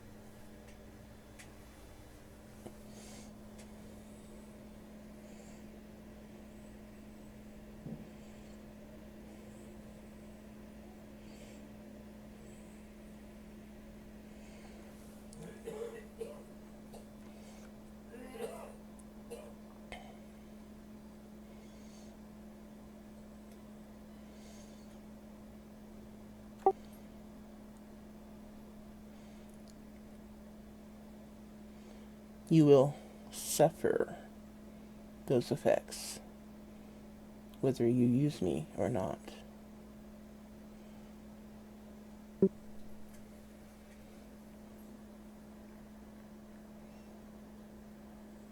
And I need to get rid of you.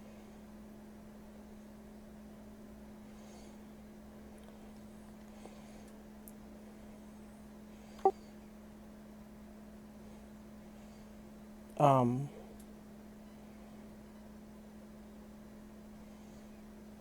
you feel the heat of the mace picking up, growing stronger and stronger until you can actually feel the metal of the mace burning into your hand, or the grip of the mace burning into your hand. As you try to drop it, it won't let you. You can't release your fingers. And you just hear this disembodied voice of this seductive female. She starts just quietly giggling. And then a full laugh. And then it becomes this, just kind of builds until it's this loud skull rattling laugh that's echoing through your dreamscape. And that's when Dorinda wakes you. The last thing you remember is hearing that laugh echoing in your ears and the searing hot flame, or searing hot heat of the mace in your hand. Verheis. Wake up, Verheis. You're having a bad dream. Wake up. Radiant. Seriously? You're gonna hit her? I'm trying to get it, and she's shaking me. It isn't. Let me tap him on the foot. Let me get him. It's a knee jerk reaction. Okay. I'm gonna go ahead and give a disadvantage because you are just waking up, so your eyes would have been closed. So, does an 18 hit you, Dorinda? No, because I'm casting shield. Okay.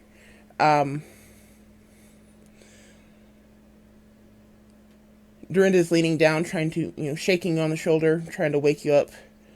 And just as you awaken, Verheis, you haul off and try to slug her. And she manages to get her hand up just in time. And the shield just kind of springs out, and your hand just kind of bounces off this arcane shield that's surrounding her. And yeah, your hand's a bit sore, but nobody takes any damage.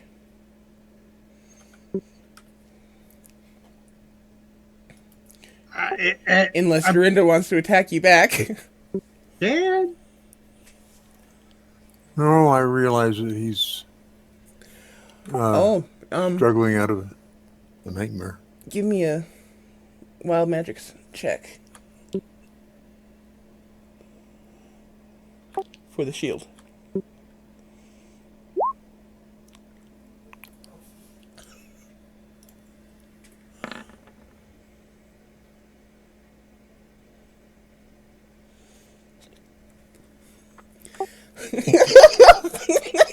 Nice. What's that?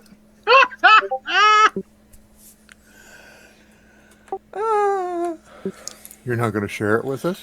I will as soon as I finish laughing.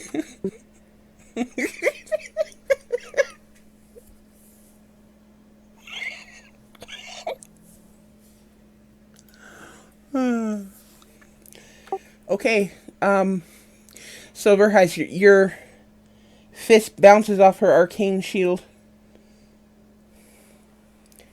and Dorinda disappears.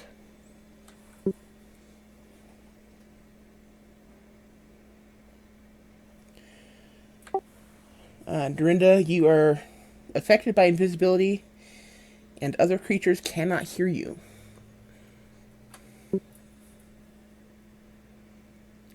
For what duration?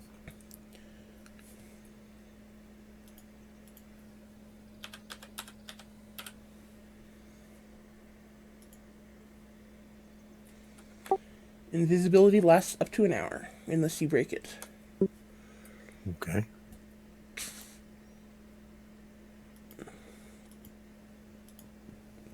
So, yeah, your fist bounces off her arcane shield, and she just disappears.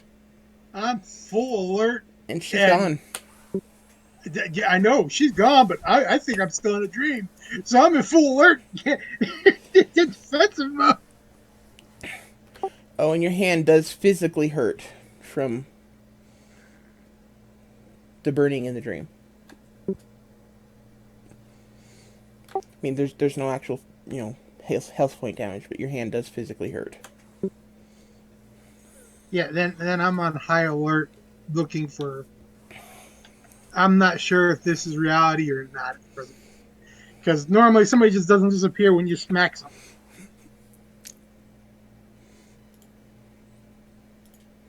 And I'm like, where are you guys? Where are you guys?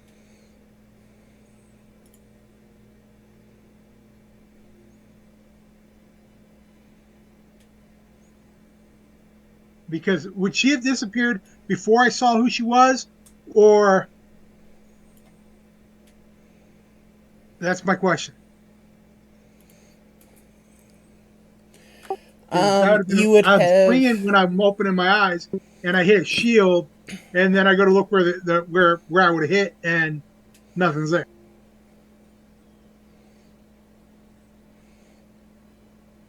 I don't know, Dorinda and. See. Dorinda, give me a charisma check. Verheis, a dexterity check.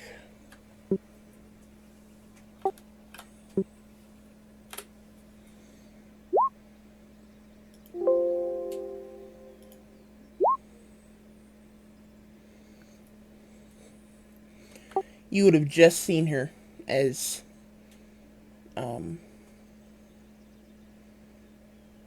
It would have been like less than a second. Barely even enough time for your eyes to register that she was there before she disappeared. I would, since I glanced at her and she's disappearing, I would call out shocked. Dorinda's missing. Dorinda's gone.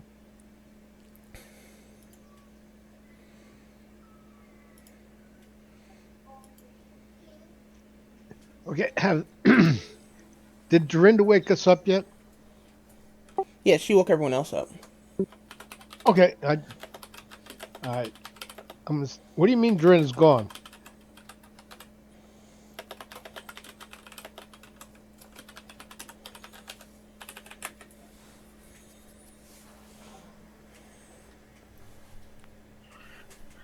I saw her corner of my eye. She just disappeared, and I and she's gone.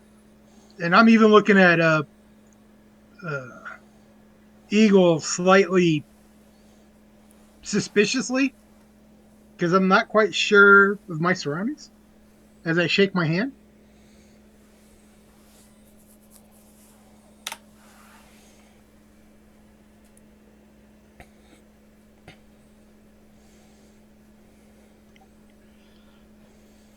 I'm gonna Looking start. around.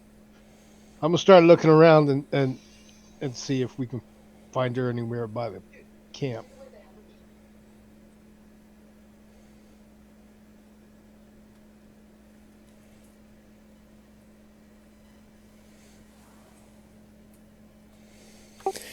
Okay, you're looking around and you're not seeing her anywhere.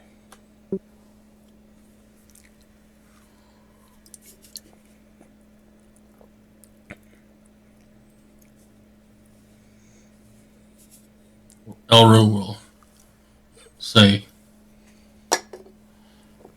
first not want fight, now disappear. Figure.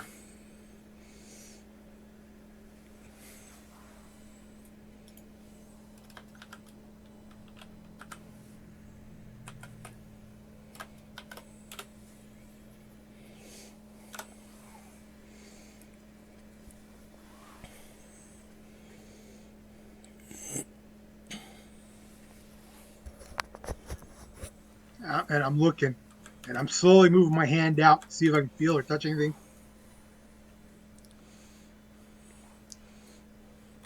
Well, Dorinda, would you have moved away, considering he just tried to strike you?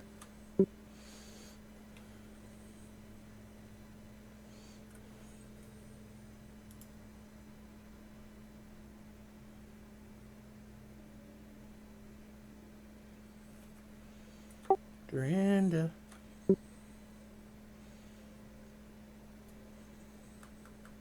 Yes. Would you have moved away, considering he just tried to strike you? Yes. Okay.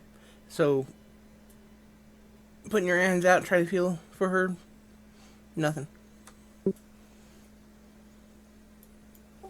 And while I'm doing that, I'm looking at my hand to see if there's actual burn. And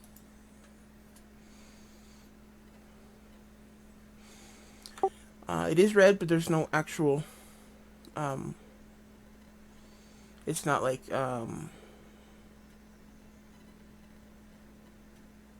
blistering or scarring or anything, but it is very red.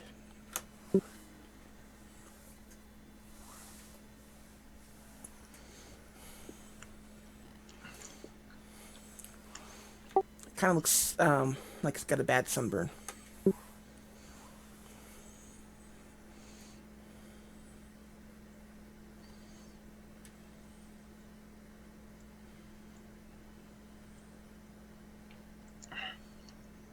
yeah, I'm going to assume that I had to roll to see if I did or not. That I'm recognizing that yes, I'm awake. Yes, I'm okay. I know what the situation is, but her disappearing. So I start to explain it to the group that's around me. I was in a dream. The mace was I couldn't get rid of the mace, and I felt something shake me, and I woke up swinging. I hit something hard and saw Dorinda vanish.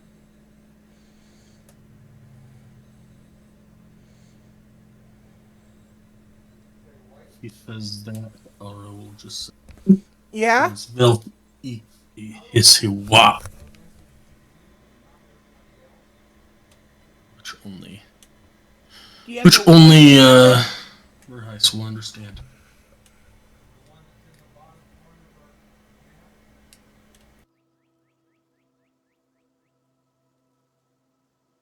I think only you can talk. I'm the only one that can talk, but you can understand it with your monk ability. Wait, no, I can understand what you said. Yes.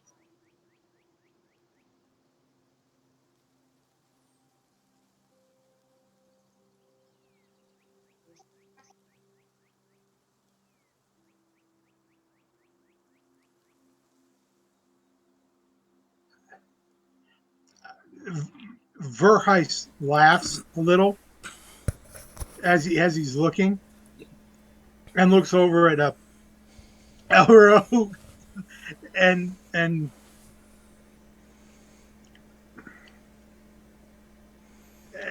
says and calls out for Dorinda. Hmm.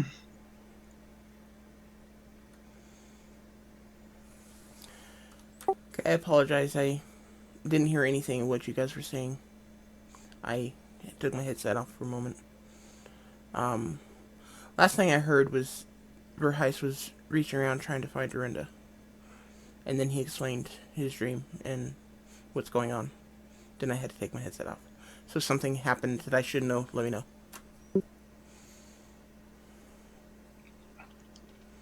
Elo said those words in Draconic. When he put him, he typed in chat Okay. in the on Roll20. I heard it and understood it. I don't laugh, but I chuckle and I'm calling out for Dorinda, looking for her. Okay.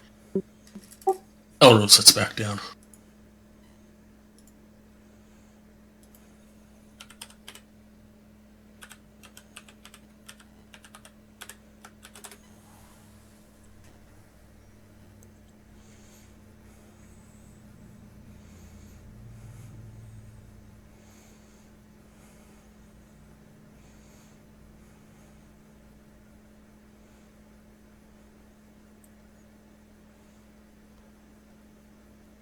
Dorinda, do you do anything?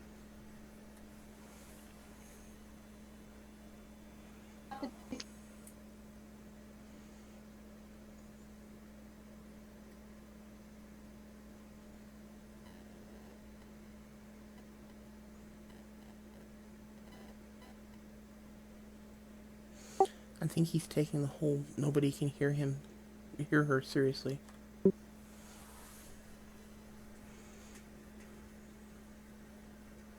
Say that again.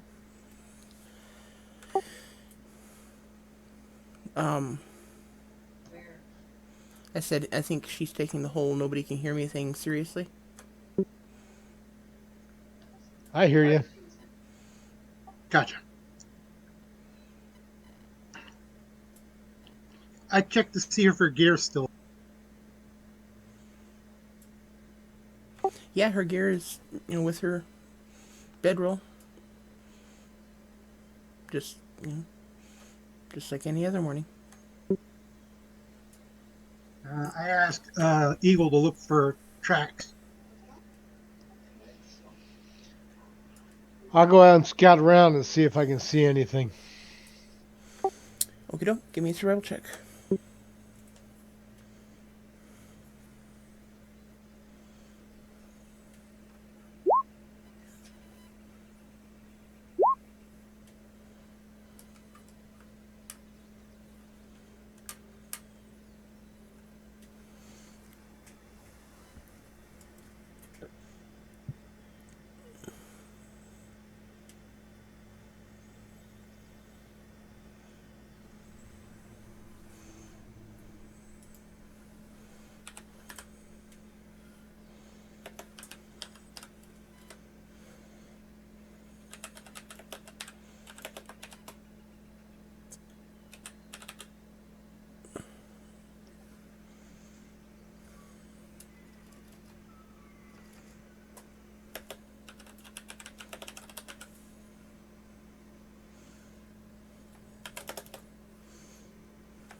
Okay,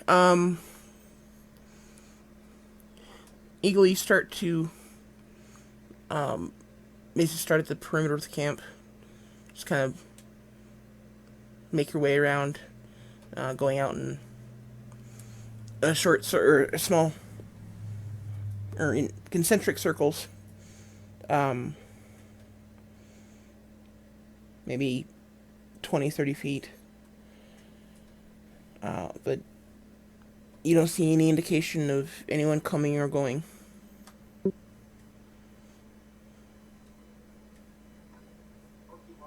Okay. Do I see Dorinda's tracks? Where she's been in camp? Yeah, you can see that she's moved around the camp a bit. So I can see that she was standing over there by Doris or Furries. Yes. There were tracks by Verhees, whatever you want to call him. Anyway. I don't know. I've heard it. I've heard him say it like 4 different ways. So I'm not even gonna. I stopped trying. By the bewitched guy.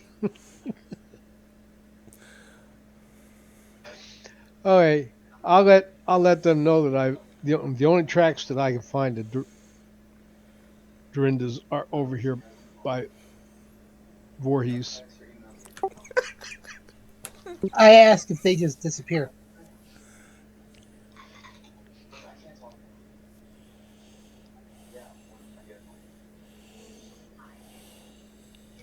So then what did you do? Okay, or what was happening exactly? Okay, at the time you last seen her.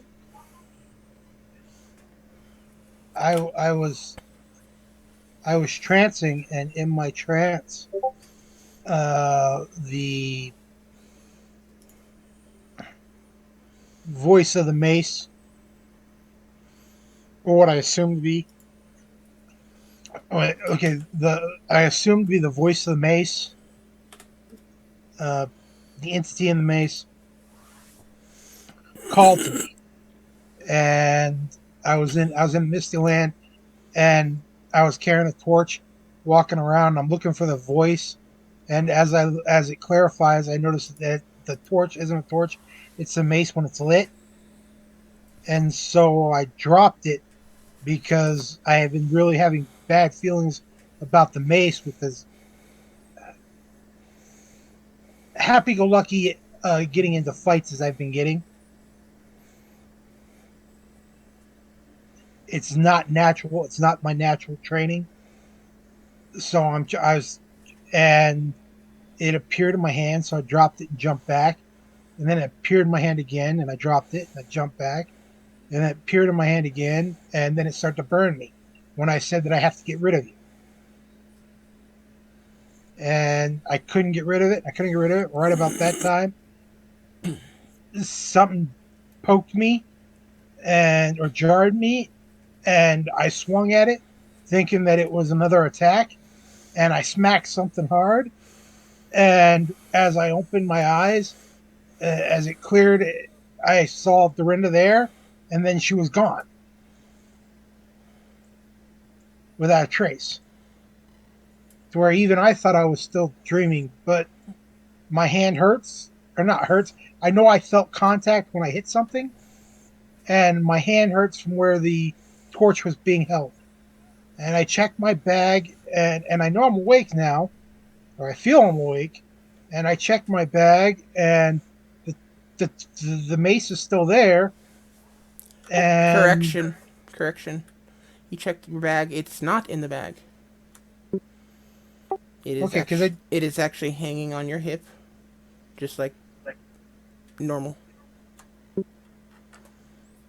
okay, I'm gonna go with that. I looked in my bag, and my mind said it's still in the bag, and all it does. Do you see it on my hip, uh, Eagle? Yeah, I see it on your hip. So Do you call me on it? yeah, I'm telling you that it's on your hip. Okay, and What? you and that mace, okay, have done something to Dorinda. Okay. Now we got to figure out what has happened. I call. Uh,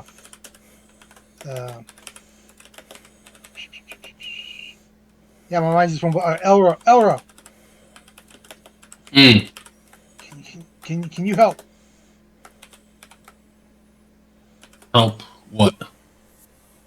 He explains the situation and asks if you know anything that like a curse. If he had any way to protect her from a curse, Protect mage?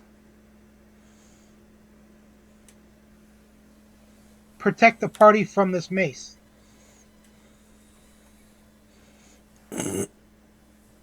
and find the mage, or help find the mage.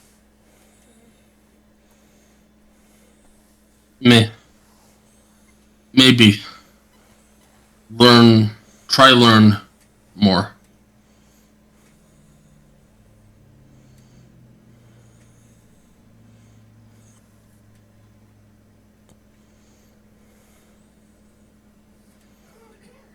Can I roll to see if I can remember that I am attached to it at the present moment.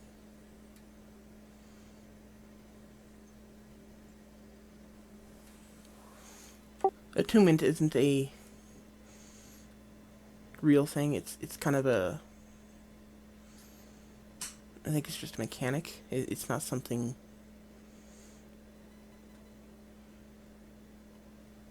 That's. Yeah, it's just a mechanic. It's not really a something that can be measured in the game. Okay, I've always thought it was something that I took some time to commune with it and become one with it. I always thought when I read that, that's what I always thought of. You know, you commune and That become is, one. that's the way it's described, but it's not really something you can measure in game.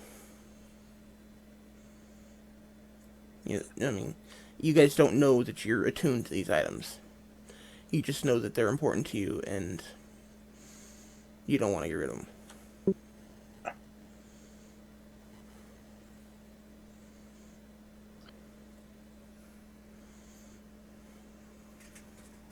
But I do want to get rid of it.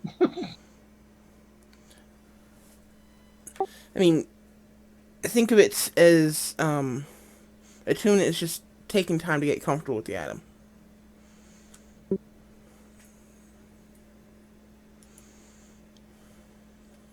Oh yeah, Like getting to know how to use your new phone, or I got you. I got you. So it isn't something you consciously unattuned to. no, not really.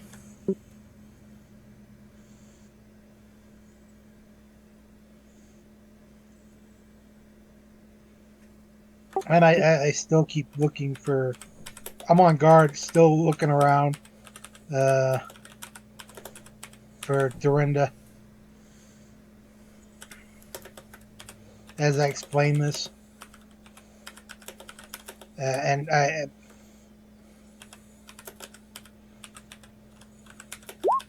I jerk the mace off my hip and throw it into the bag.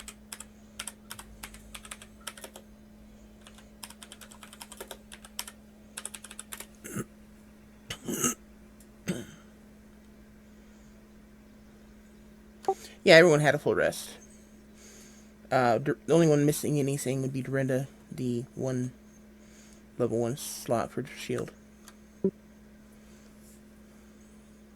After I get done praying, I will go over to Lauren and cast that as a ritual.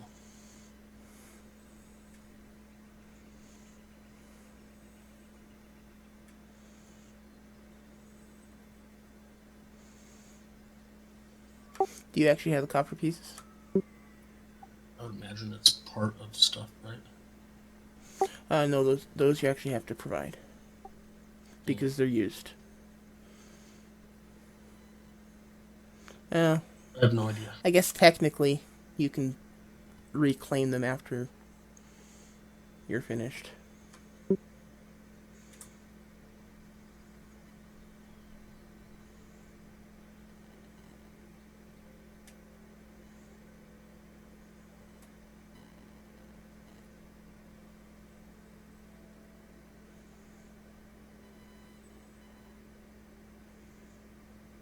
Yeah, that's all I can do at the present moment.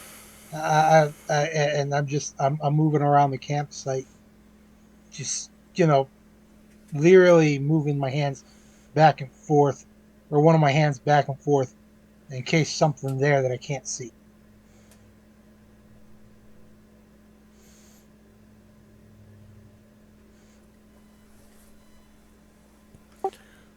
Okay. As you're doing this, you glance down, you realize the mace is on your hip again. But you also don't find anything.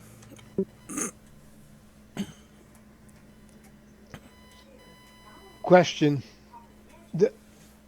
So there's no new tracks from Dorinda anywhere in the camp. I didn't find anything new other than where she was standing in front of Verdes when she disappeared. Well, the problem is there's tracks all over the place from everyone.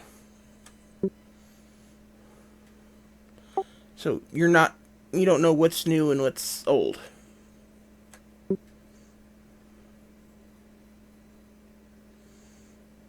Because other than the movement you guys have been doing, everything around here is new because she's the last one who's up and walking around doing things. Okay.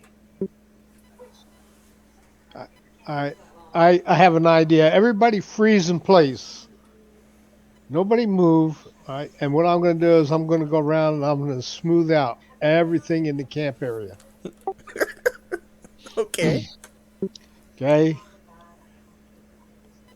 And if Dorinda's still hanging around, okay, and it's just invisible, she might make some tracks that we can see, and then maybe we can.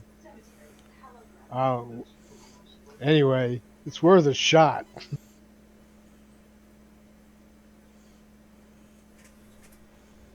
So what do I need to roll? Nothing. You walk around and you smooth out or erase tracks for everyone as they are standing in place. And yeah, you clear out all the tracks. Do I see anything new coming up?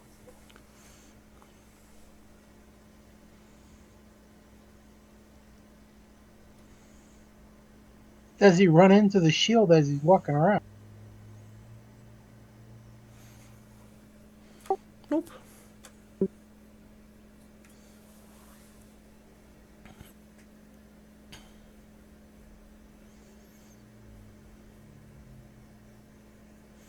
I will say this is funny. It's taken him 3 years to finally roll ones, and he's done it twice. He's rolled it before. Oh, I didn't remember the other time. He's had like 2 or 3.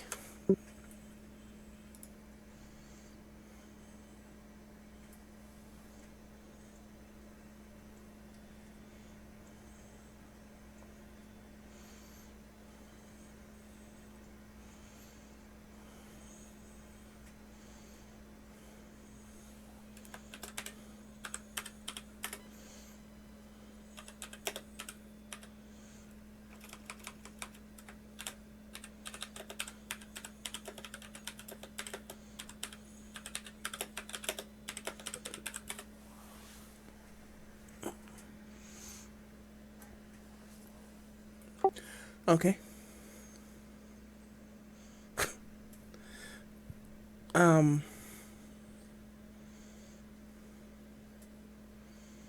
So, what else are you guys doing? I mean, Dorinda is gone. Um. Your high seer struggling with your own issues. Eagle. You're struggling to find anything. Any indication of her. And Elro is on his bedroll next to the corpse of Lauren, which he is casting spells to it. And then he kind of closes his eyes and kind of mumbles to himself for a moment. And then, yeah, now he's just watching you guys act really, really weird.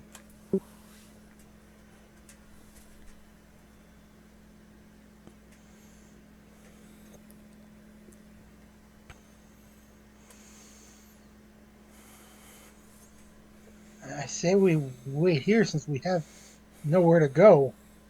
Or not nowhere to go, but since we're missing a party member and we have no idea of where they went, and it's not like she left the group because her gear is still here. I know I looked and I point at it. That's there, right? Actually, say that out loud. That's there, right? I'm not just imagining things. As I'm looking down at my mace. Elror will look over at you and say, "Fire bad."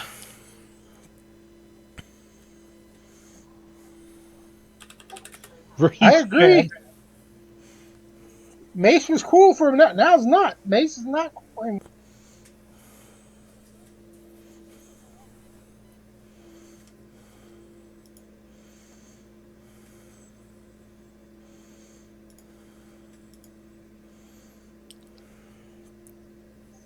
I'll sit down and try to relax with keeping a weary eye on what's around me.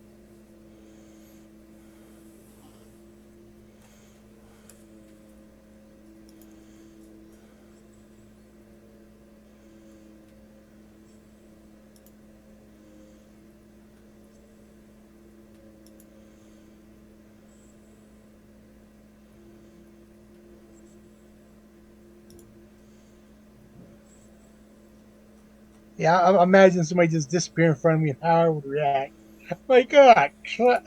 Um, yeah. Trying not to freak out here. It don't matter how cautious I am, but Oops, sorry. Go ahead. That wasn't supposed to go to chat.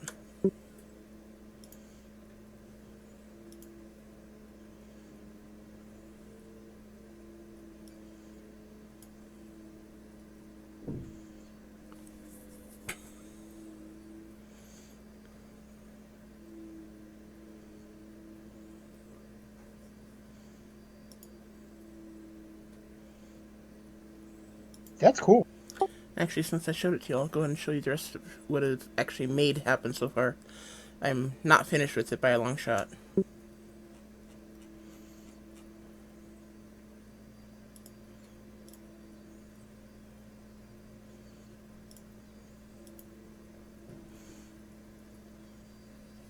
Crap. That wasn't supposed to happen either. Darn it. You're getting some good sneak attack hits there, Dad.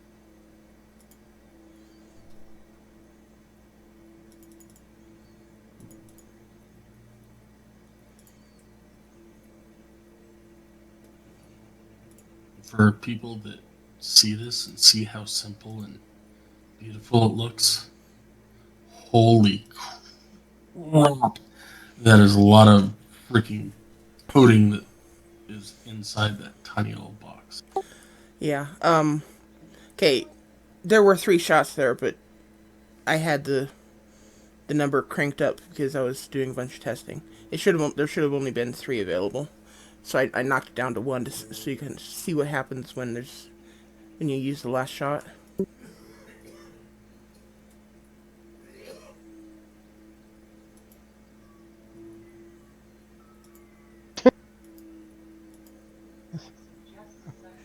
Okay, down at the bottom it says warning clip empty. Use bonus action to reload. Oh, there he goes. And then if you try to use it again without reloading, you changed the thing on your character sheet, didn't you?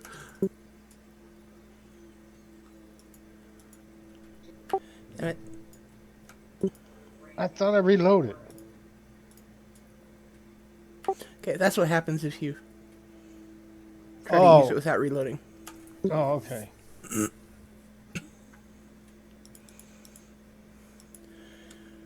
Then I'm going to have a separate button that'll reload for you automatically. Oh, Yeah, so that sounds good.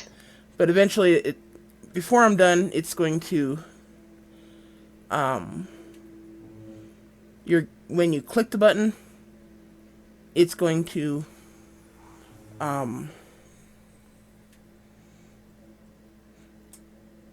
automatically show attacks versus the token's AC. You're going to click the button and then click your target, and then it automatically roll attacks against 2 attacks against that target. If you hit, it'll show damage and sneak attack. It's also going to put a drop down up asking you what ammo you're using and whether you're using your Dragon Spit Molten Bolt shot. And it'll add additional damage for those. But it will also take automatically keep track of your ammo for you. So when you fire, it automatically takes 2 of whatever bolt you're using. So you don't have to keep track of any of that anymore. It just does it by itself. Oh, that sounds fantastic.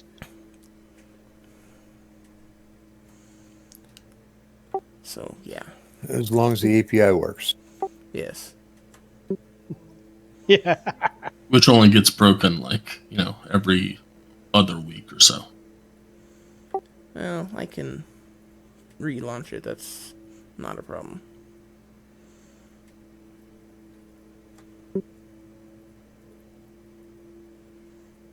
Okay.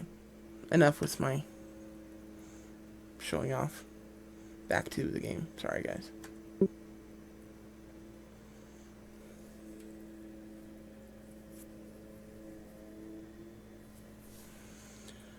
So, Dorinda is missing, as far as you guys know. Verheis and Eagle are still looking around trying to find her. And Elro is sitting down dealing with spells and other things that you guys are unaware of.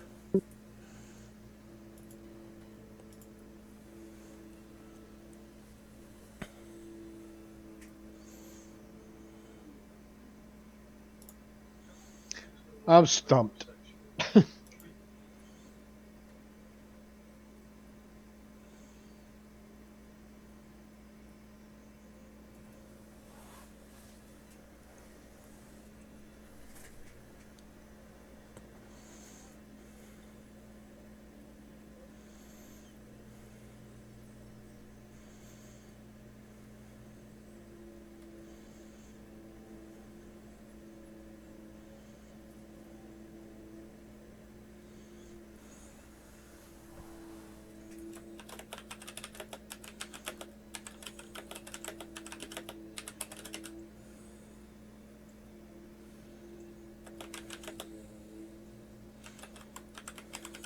I'm like in place, and I can't do anything with me.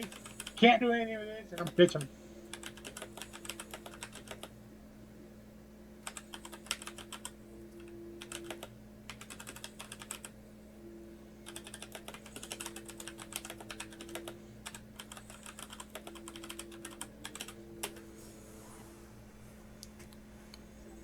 Hey.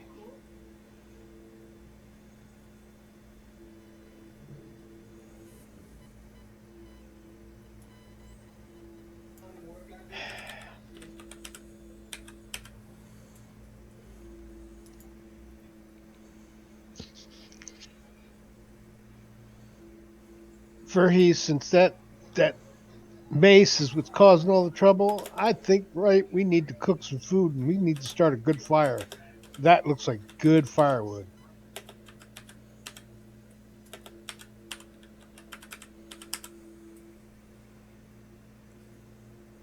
I can't put it anywhere. It keeps coming up on my hip, and I don't know if it took possession of.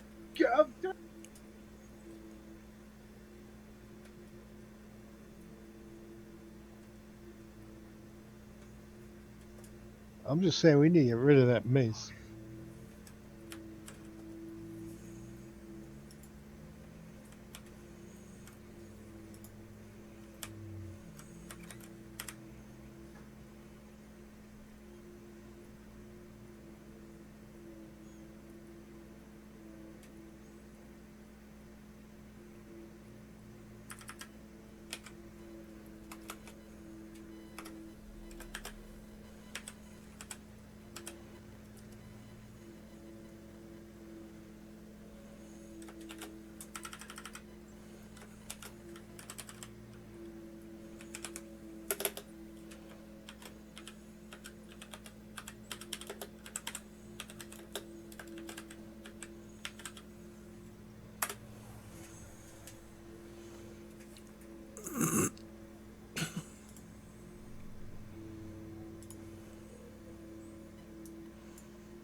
Okay, how long do you guys look around for Dorinda? Okay. I mean, We looked for her for about a good 20, 30 minutes. And then I got into a spot and just kept looking. I stayed still, waiting for the next attack. Now I'm on defense. I've called for her. We've cleared the pace so we can see if there's footprints somewhere. I'm trying to get rid of this mace in case it's the issue, and I can't do anything with it. So I'm just like having a freaking bad day.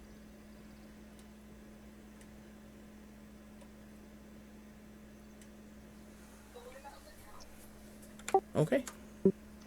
And I've used everything I can think of, okay, to try to find traces of Dorinda.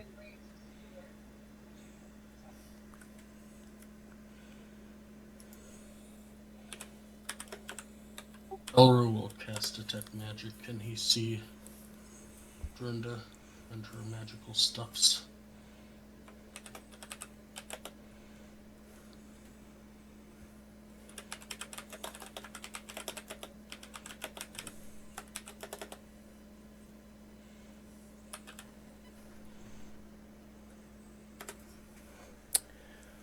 Um,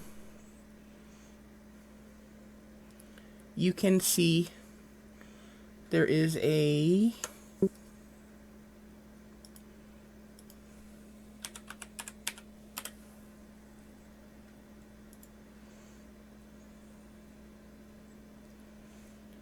there's an aura of illusion magic coming from directly on top of Dorinda's bedroll. Looks to be about 3.5 feet tall.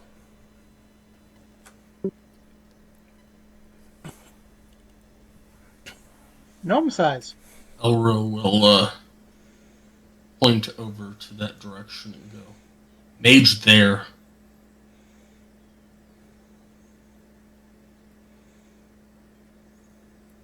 And then go back to relaxing. I'll spin around and look and slowly walk towards it, the location, waving my hand.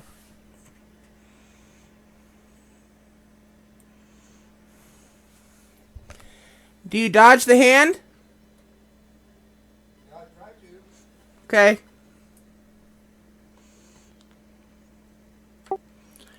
Okay.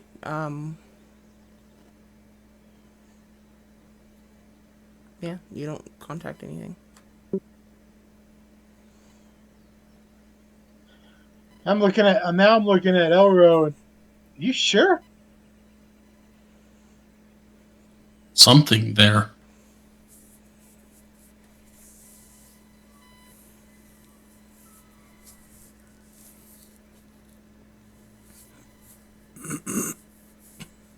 He'll back up and he'll watch that area, but until something happens, he still can't do it.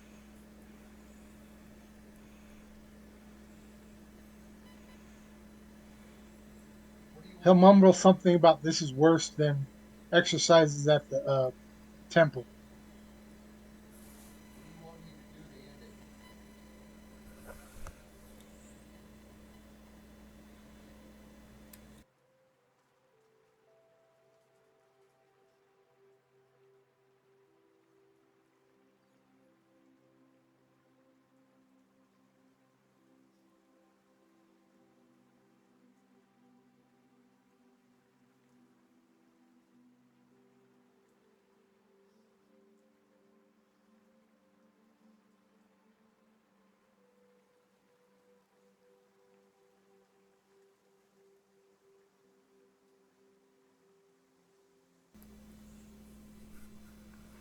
Definitely not where you thought this was going to go, huh, Jeff? No, but that's okay. It's fun. So can I see this aurora? You cannot. Requires a detect magic spell or feature. Okay. So So I would just ask what the two were staring at. What's going on? For the record, Verheist does not see it either. Elro is the only one who sees it. Yeah, and I've tried walking through it, and I don't find it. So I'm sitting over here. I'm close to it, but I'm really leery. Well, just face it, you're no help at all. You created this issue. I resemble that.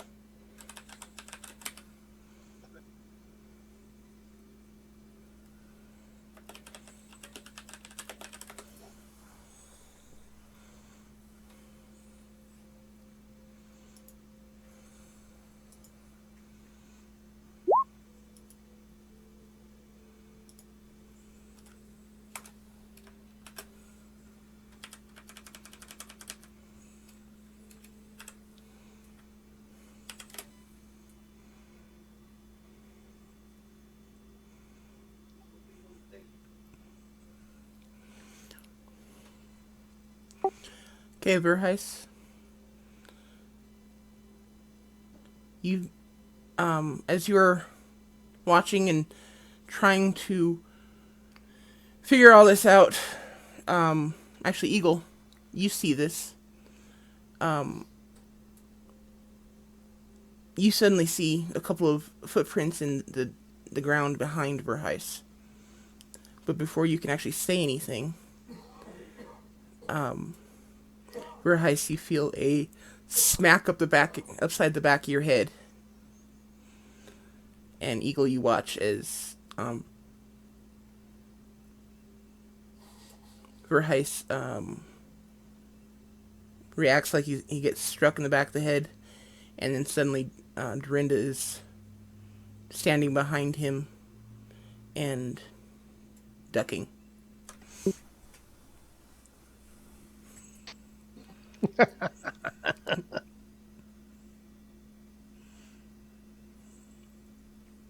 And I laugh.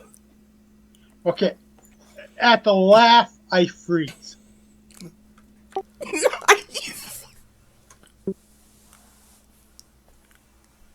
Makes sense. The last woman that laughed at you was what?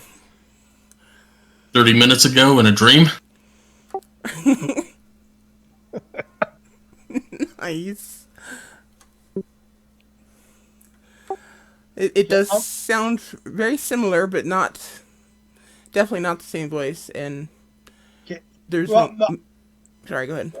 There was no malice in the hit, but I was going to swing, but then I laughed. And since I've been looking for Dorinda, my mind would associate. Okay, do I recognize the laugh as Dorinda's?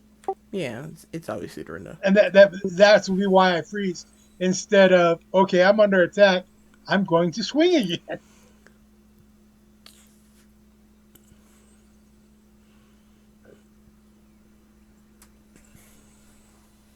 That would be a hell of a note.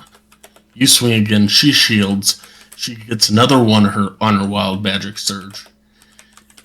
Right, we're back here for another hour, and then she hits you again, and yeah, rinse and repeat.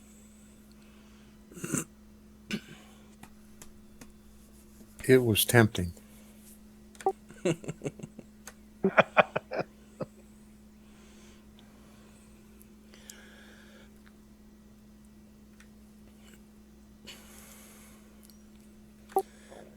That being said, it is now morning. Dorinda is visible. You have all had your rest. Stress relief. That too.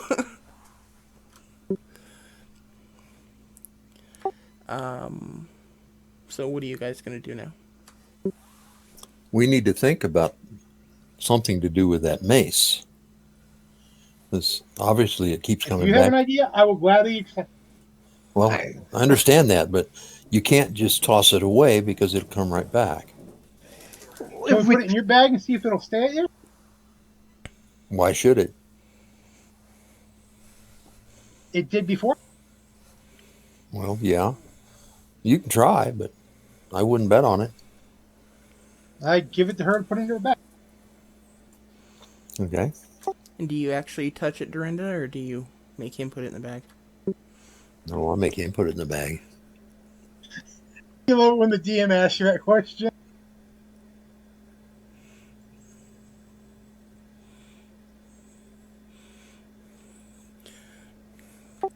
Keep in mind that.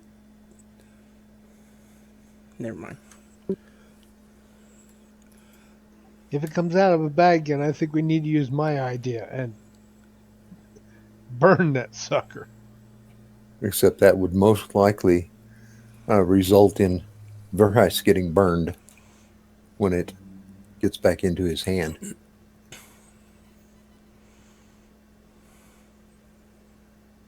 I'd agree with him. Only one problem: it starts on fire itself, so I think it's immediate.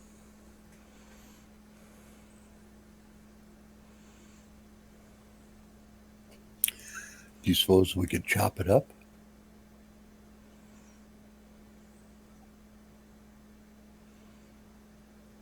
I put it in her bag and walk away. Does it come back on my?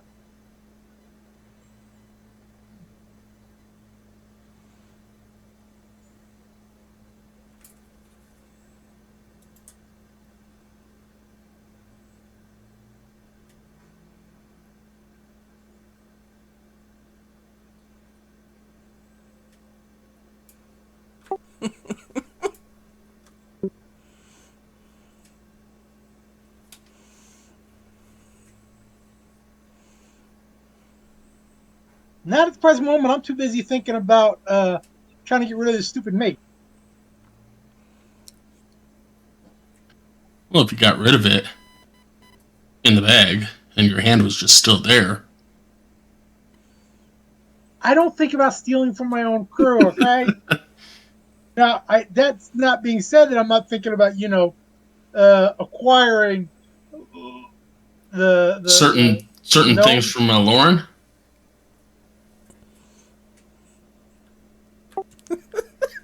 Acquiring something from a dead party member, like you've done before.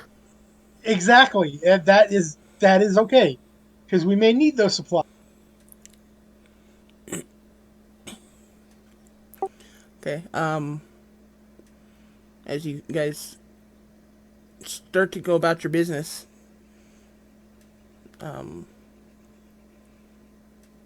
you can suddenly feel the weight on your hip again for Heist, and you look down, and Mace is there.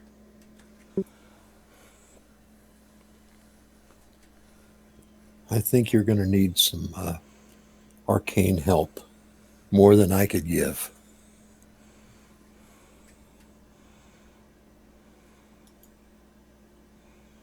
Mumble something. One more reason I'm really, really, really not liking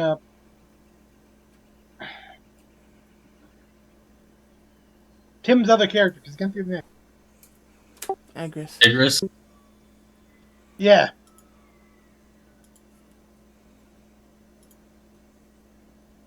She had good ideas.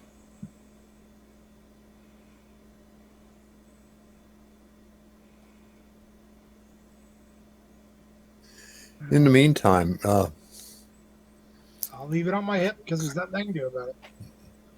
we probably should think about the possibility of trying to loot the battlefield that we were on yesterday. Don't know what there might be there, but it could be interesting. But if we do that, we need to set a time limit of how long, because we still have a pressing mission to take care of. Let's do it for a day. Let's completely rest up, go loot the area, and then head on to the next area. But take today to rest because of how big of a battle we had the day before. Don't you think we've pretty well rested already? No, I'm saying do it. Search the area for today. If we don't find anything today, we head on tomorrow. Then, if there's any stragglers of the dead, we can clear it out.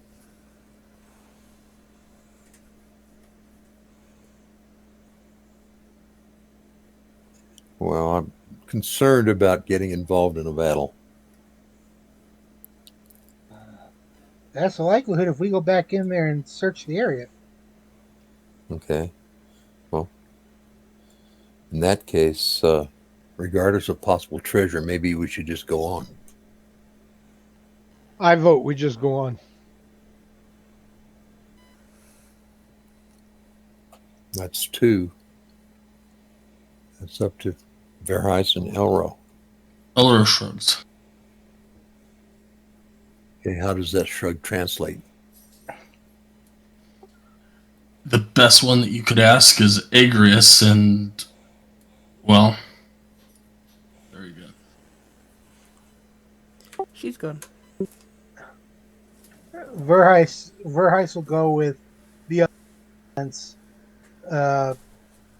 There's no set defined answer with Elro.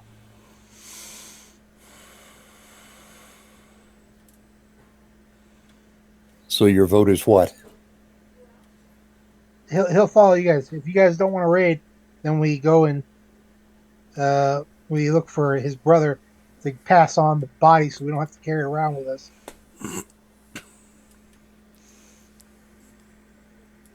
Wait, did I ever get a message back from Kershakar? From yesterday when I said that. When I said that. That whatever I said. That we'd killed the undead.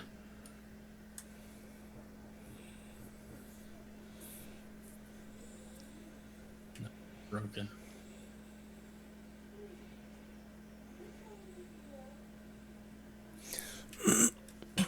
If you remember right, the message you gave me, for the most part, sounded positive. As far as I remember, there wasn't anything to worry about.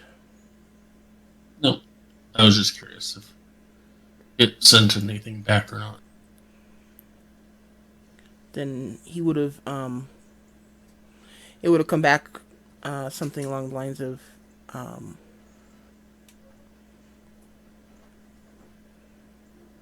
thank you for taking care of them.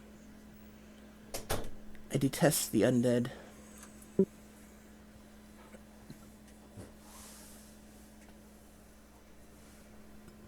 Then, as y'all are discussing, Elro will say, Grushakara happy. He'll start picking up his stuff and getting ready to go.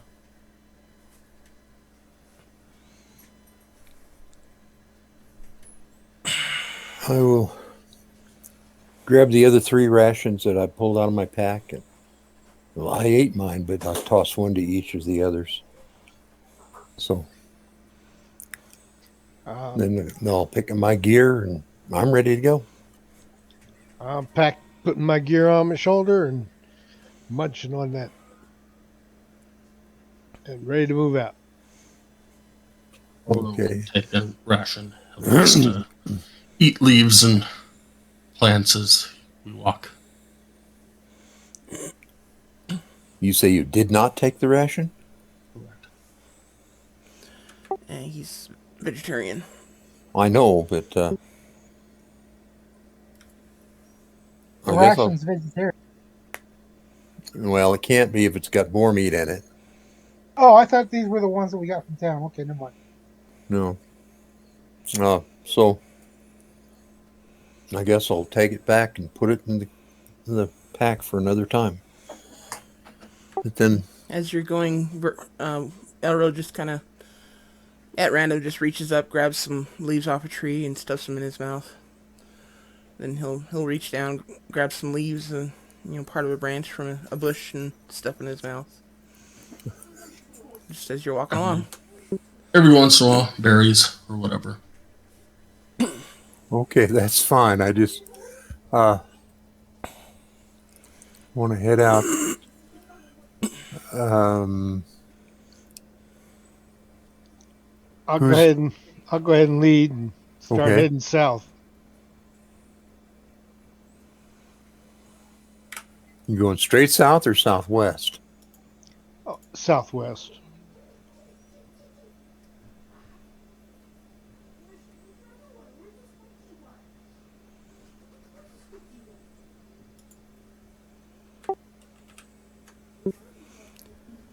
Basically following the orange line.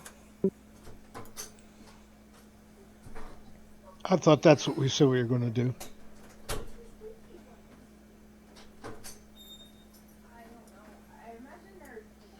If there's anything they want to go another way, I mean, I'm more than happy to keep on trying to do that too. Oh, that makes sense to me because we've got to keep going a little bit southwest until we can get around the south end of the mountains.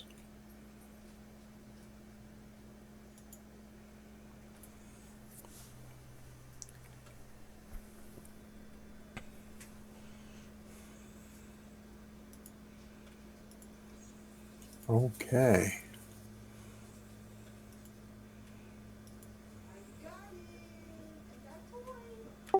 Is that about what you guys want to do? Not quite sure why there's a line there since you guys haven't traveled through there. I think you put that line down when you were originally going to go through there.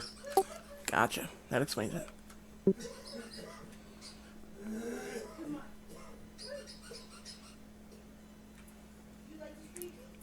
I'll go ahead and give you guys this part too, since you've been there.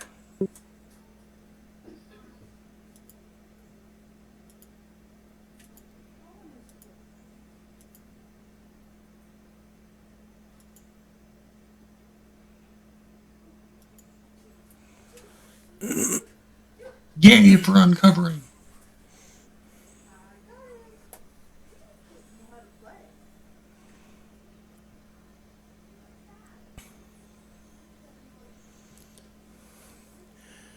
Is that about as far as we can go today, or? Actually, I haven't moved you yet. I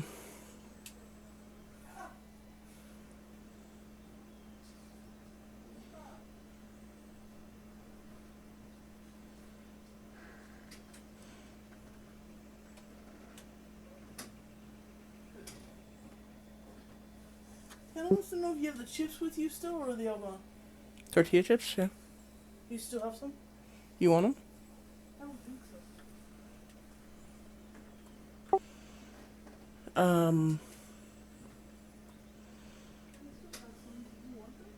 Yeah, you're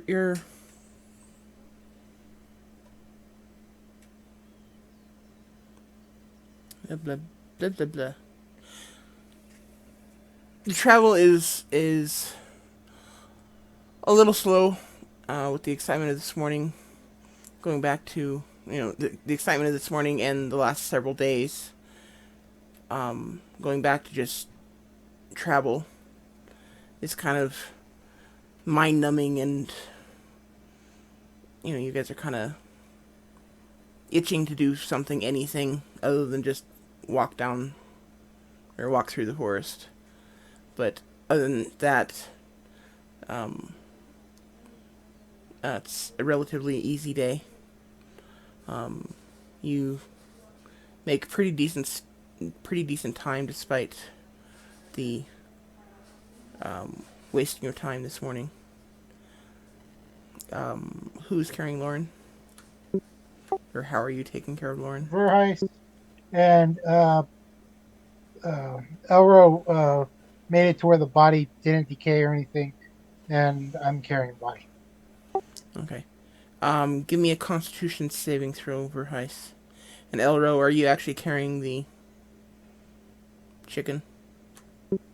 I'm dragging it behind me. I'm assuming the mending didn't work.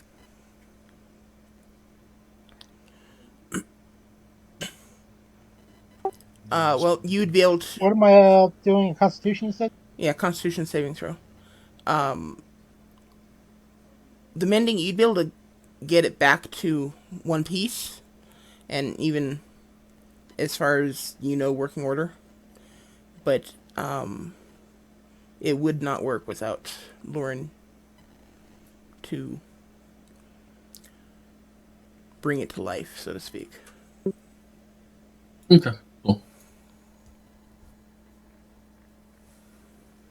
And Elro would have mended all the dents and all that kind of stuff earlier, while everybody was looking for Dorinda, and now he's just like probably got it propped up, kind of, sort of, and dragging behind him with the rope still attached. Okay. The party's travel. Before, when I said we made good time, I was lying.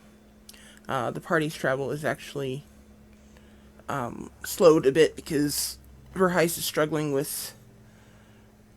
Let's see, you're dragging the thing behind you. 2, Elro, you said. Give me a Constitution saving throw. Don't want to blame it just on Verheis. I guess we are just blaming it on Verheis.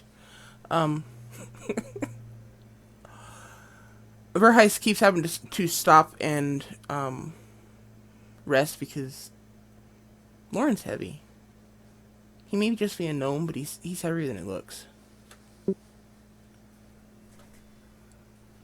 Especially wearing all that plate armor.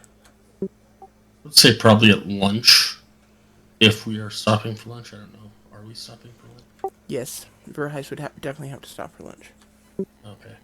Then at lunch, I would probably offer to tie Lauren up with Lulu and pull them both, seeing as slow as we are walking. Okay, give me another Constitution saving throw. Elro. You took over the body, you said? Yep.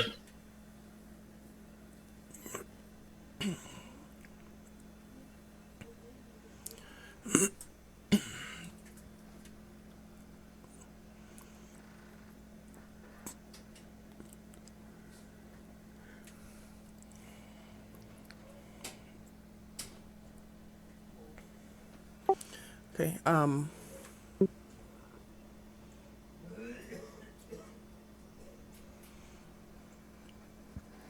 It'd be 300 pounds that I'm going to be pulling.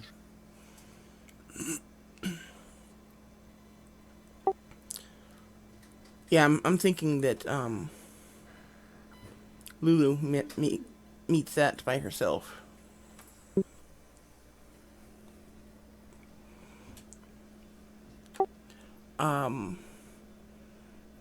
Unfortunately, even with your massive strength, it's the going is still slow, a little slower than you guys would like.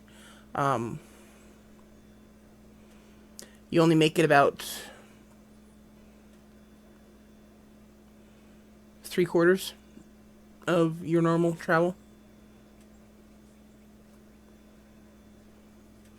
before you guys have to stop and camp for the night.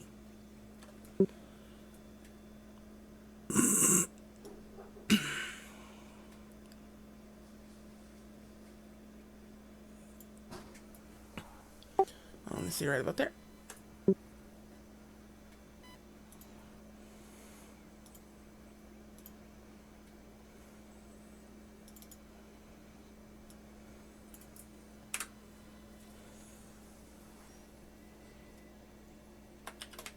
As we're setting up camp, I'm going to look around, find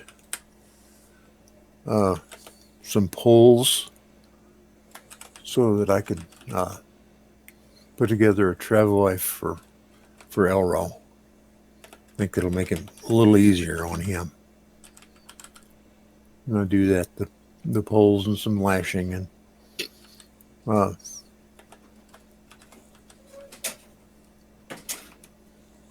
want some either hides or clothing, something to give it some substance, and then Be careful, it's helpful. show it to Elro and see what he thinks. Think cool.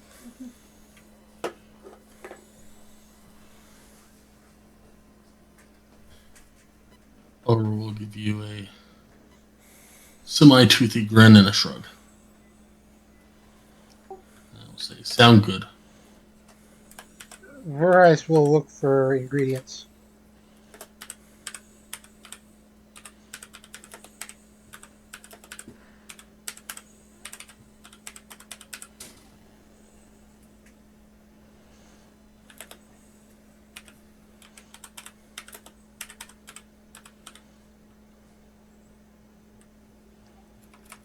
This is the second night, so the third night coming down, so this should be the same as the day that I did it in the other game, right?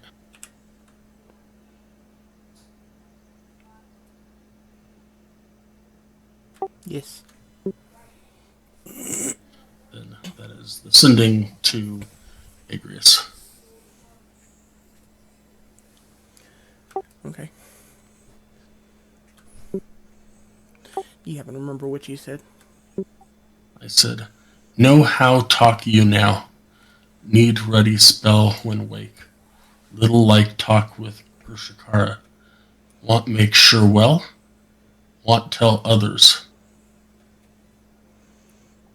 Agrius replied, and I will tell the others.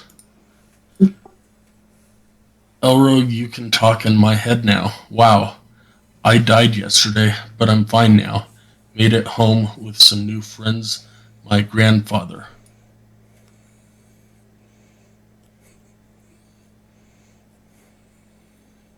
So that's all the 25 words came out to be. Tim, you can't live to save your life.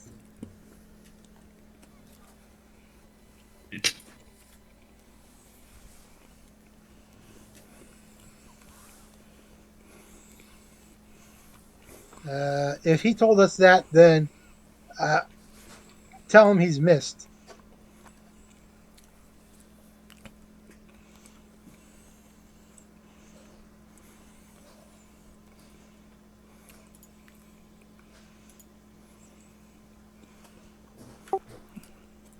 He unfortunately Well- can't. He unfortunately can't send anything back without spending another spell slot. So The next time you send something, tell him he's missed, both for his healing and because we faced undead. she and her, but yes, Agrius is female. I'll give you a toothy grin. Sorry. Just trying to keep things straight. However, with that, I think we should end the session with you guys, getting ready to camp for the night.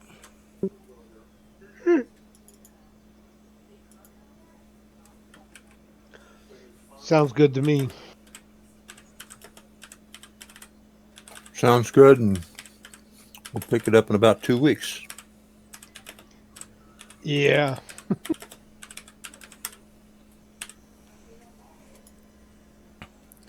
See, this next session, I believe we said was the 25th. Yep. Yeah. Yes. Interesting session, guys. Yeah.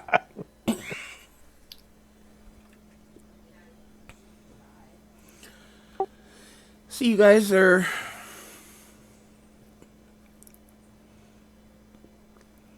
five days behind the other party now. So, yeah. Well, technically 4, because they haven't. No. 5. It is 5. Yeah.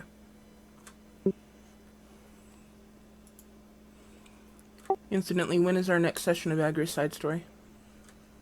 Or last session? 27th. Be the 27th, unless we want to schedule something on a different day. Which we could do that before the next session of this. Or we could just do it on the 27th, because that would give us some time to catch up in this game. That's true. now since the game's over and everything, what did you have planned for today with that charisma check that we screwed up because I swung? You never will know, will you? You I don't succeeded, mean to so bore that's you, all that Mike. matters. Yeah. He can't tell you what he had planned because he might have to use it next time. Don't you hate that? I know I do. Yeah, the OCD is just like, tell me. Yes, I want to know too. Because he may still use it later, but he was going to use it today, though. But he didn't. It may have been impromptu and there was no other plan.